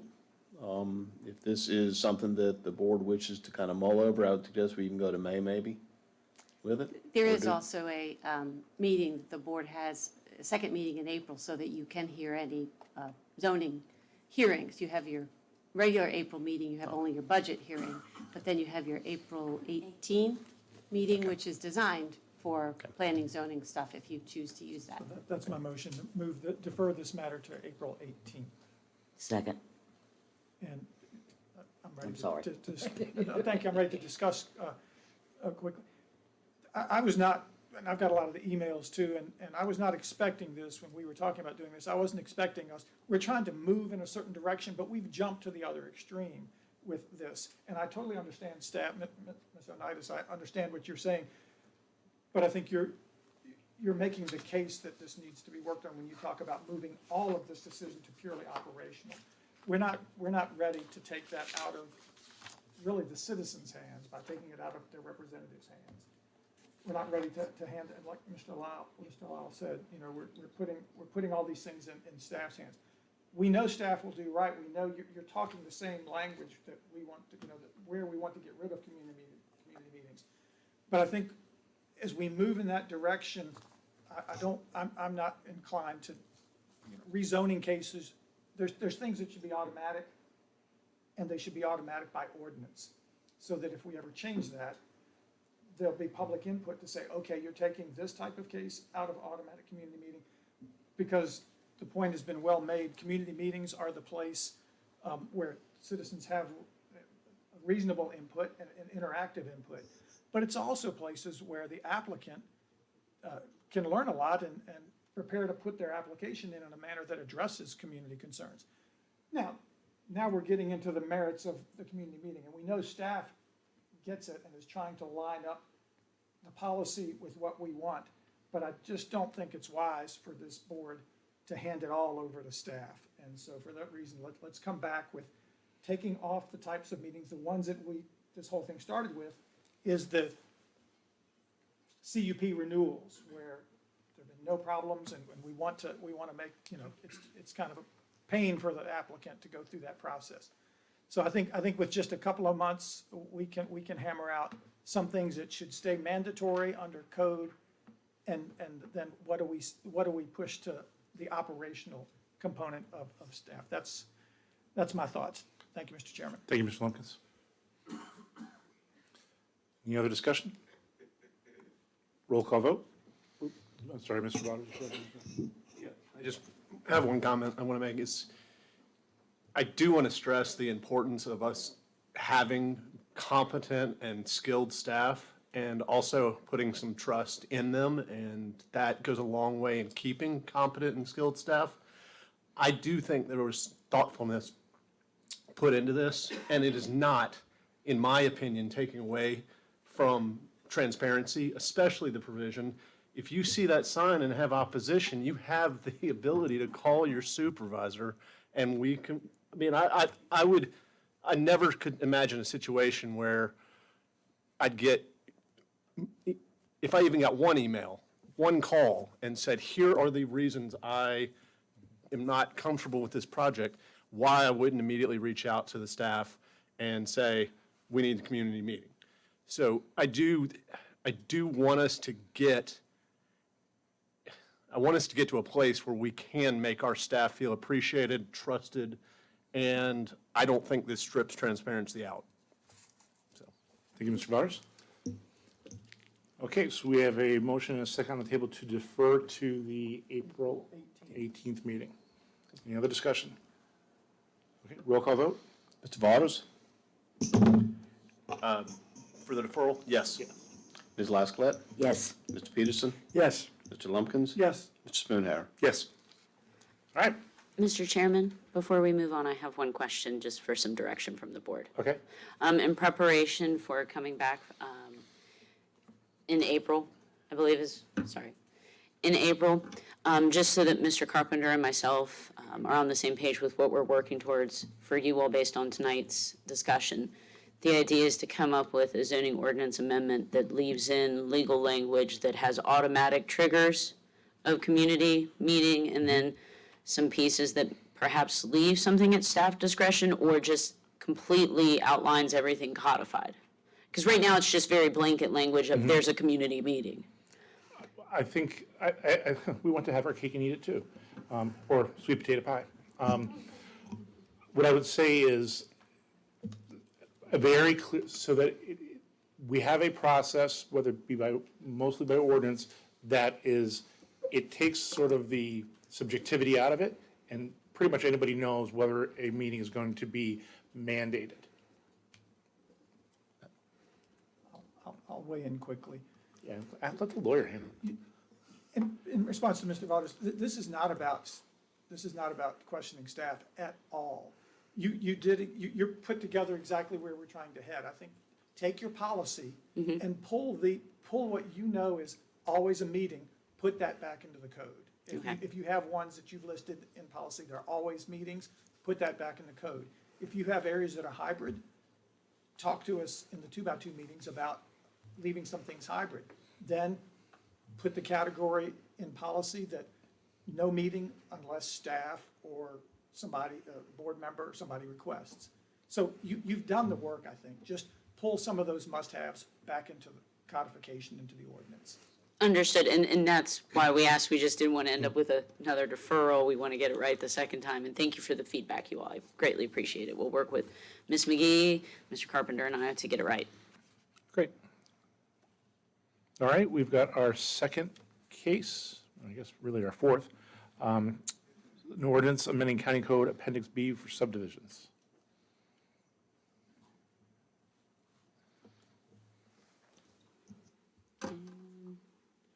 Where'd the clicker go? I think I stole it. One moment.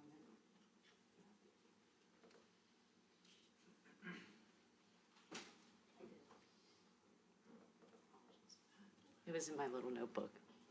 I packed it up when I left because I wanted to take it with me.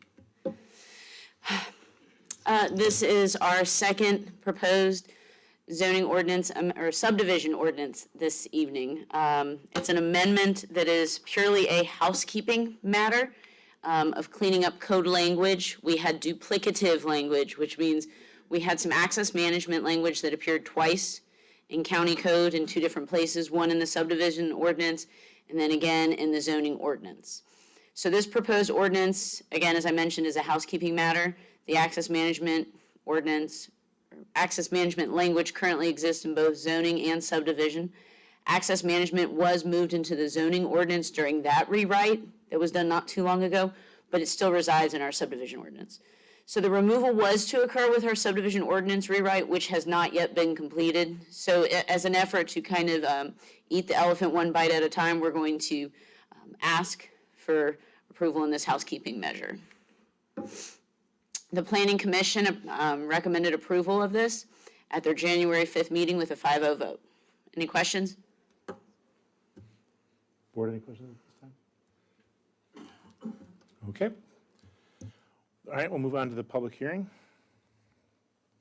Anybody wishing to speak in favor or against this, please come up, give us your name, address, and please keep your comments to 3 minutes. Okay, seeing none, close the public hearing. Board?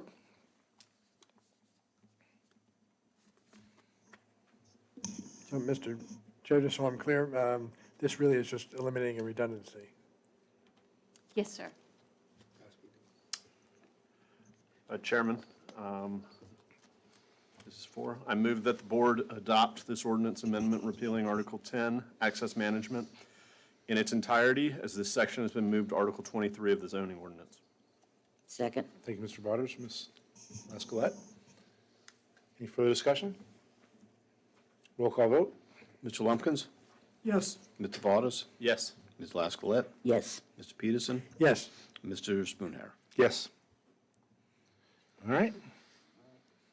One more. I'm going to turn this to you, Ms. McGee. Yes, thank you. Thank you, Mr. Chairman, members of the board. The last public hearing before you this evening has to do with an ordinance amendment to your electoral map and the description of your election districts and precincts. I have been before the board now over the past several months. This has to do with cleaning up 10 parcels between Goochland County and Louisa County that were not corrected in the big 2019 boundary revision that was done and adopted and incorporated. Several months ago, we had a boundary line agreement approved by both boards. This is now simply changing our election district and precinct ordinances, plus adopting our new map to implement those changes. And again, it impacts, these changes actually impact fewer than 10 because there were not very many parcels that were at a district line or precinct line. But this is the final procedural step before the board to implement those changes. And should the board act favorably on this ordinance amendment tonight, then in compliance with the Virginia Voting Rights Act, this would be sent to the Attorney General's office to obtain a certificate of no objection. But we do expect the entire process to be complete in time for the primaries and candidates for this upcoming year. If you have any questions, I'm happy to answer them. Thank you, Ms. McGee. Any questions at this time? Okay, if not, I will open the public hearing. All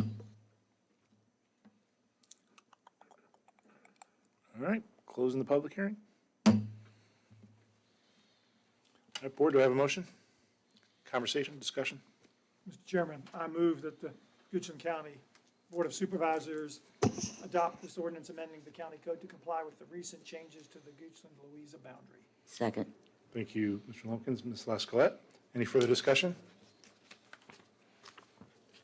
Okay, roll call vote. Ms. Laskowlet? Yes. Mr. Peterson? Yes. Mr. Lumpkins? Yes. Mr. Vaughtis? Yes. Mr. Spoonhour? Yes. Ms. McGee, thank you for continuing to get our borders straight with our neighbors to the north. All right, well, GLE, you came to a quick one this time. This is probably the quickest one in 2 years. So thank you for coming. I will be adjourning the Board of Supervisors until our February 21st, 2 p.m. board budget session meeting in room 250. This is open to the public. And then our March 7th, 2023 Board of Supervisors, 2 p.m. regular meeting with 6 p.m. public hearings. We are adjourned.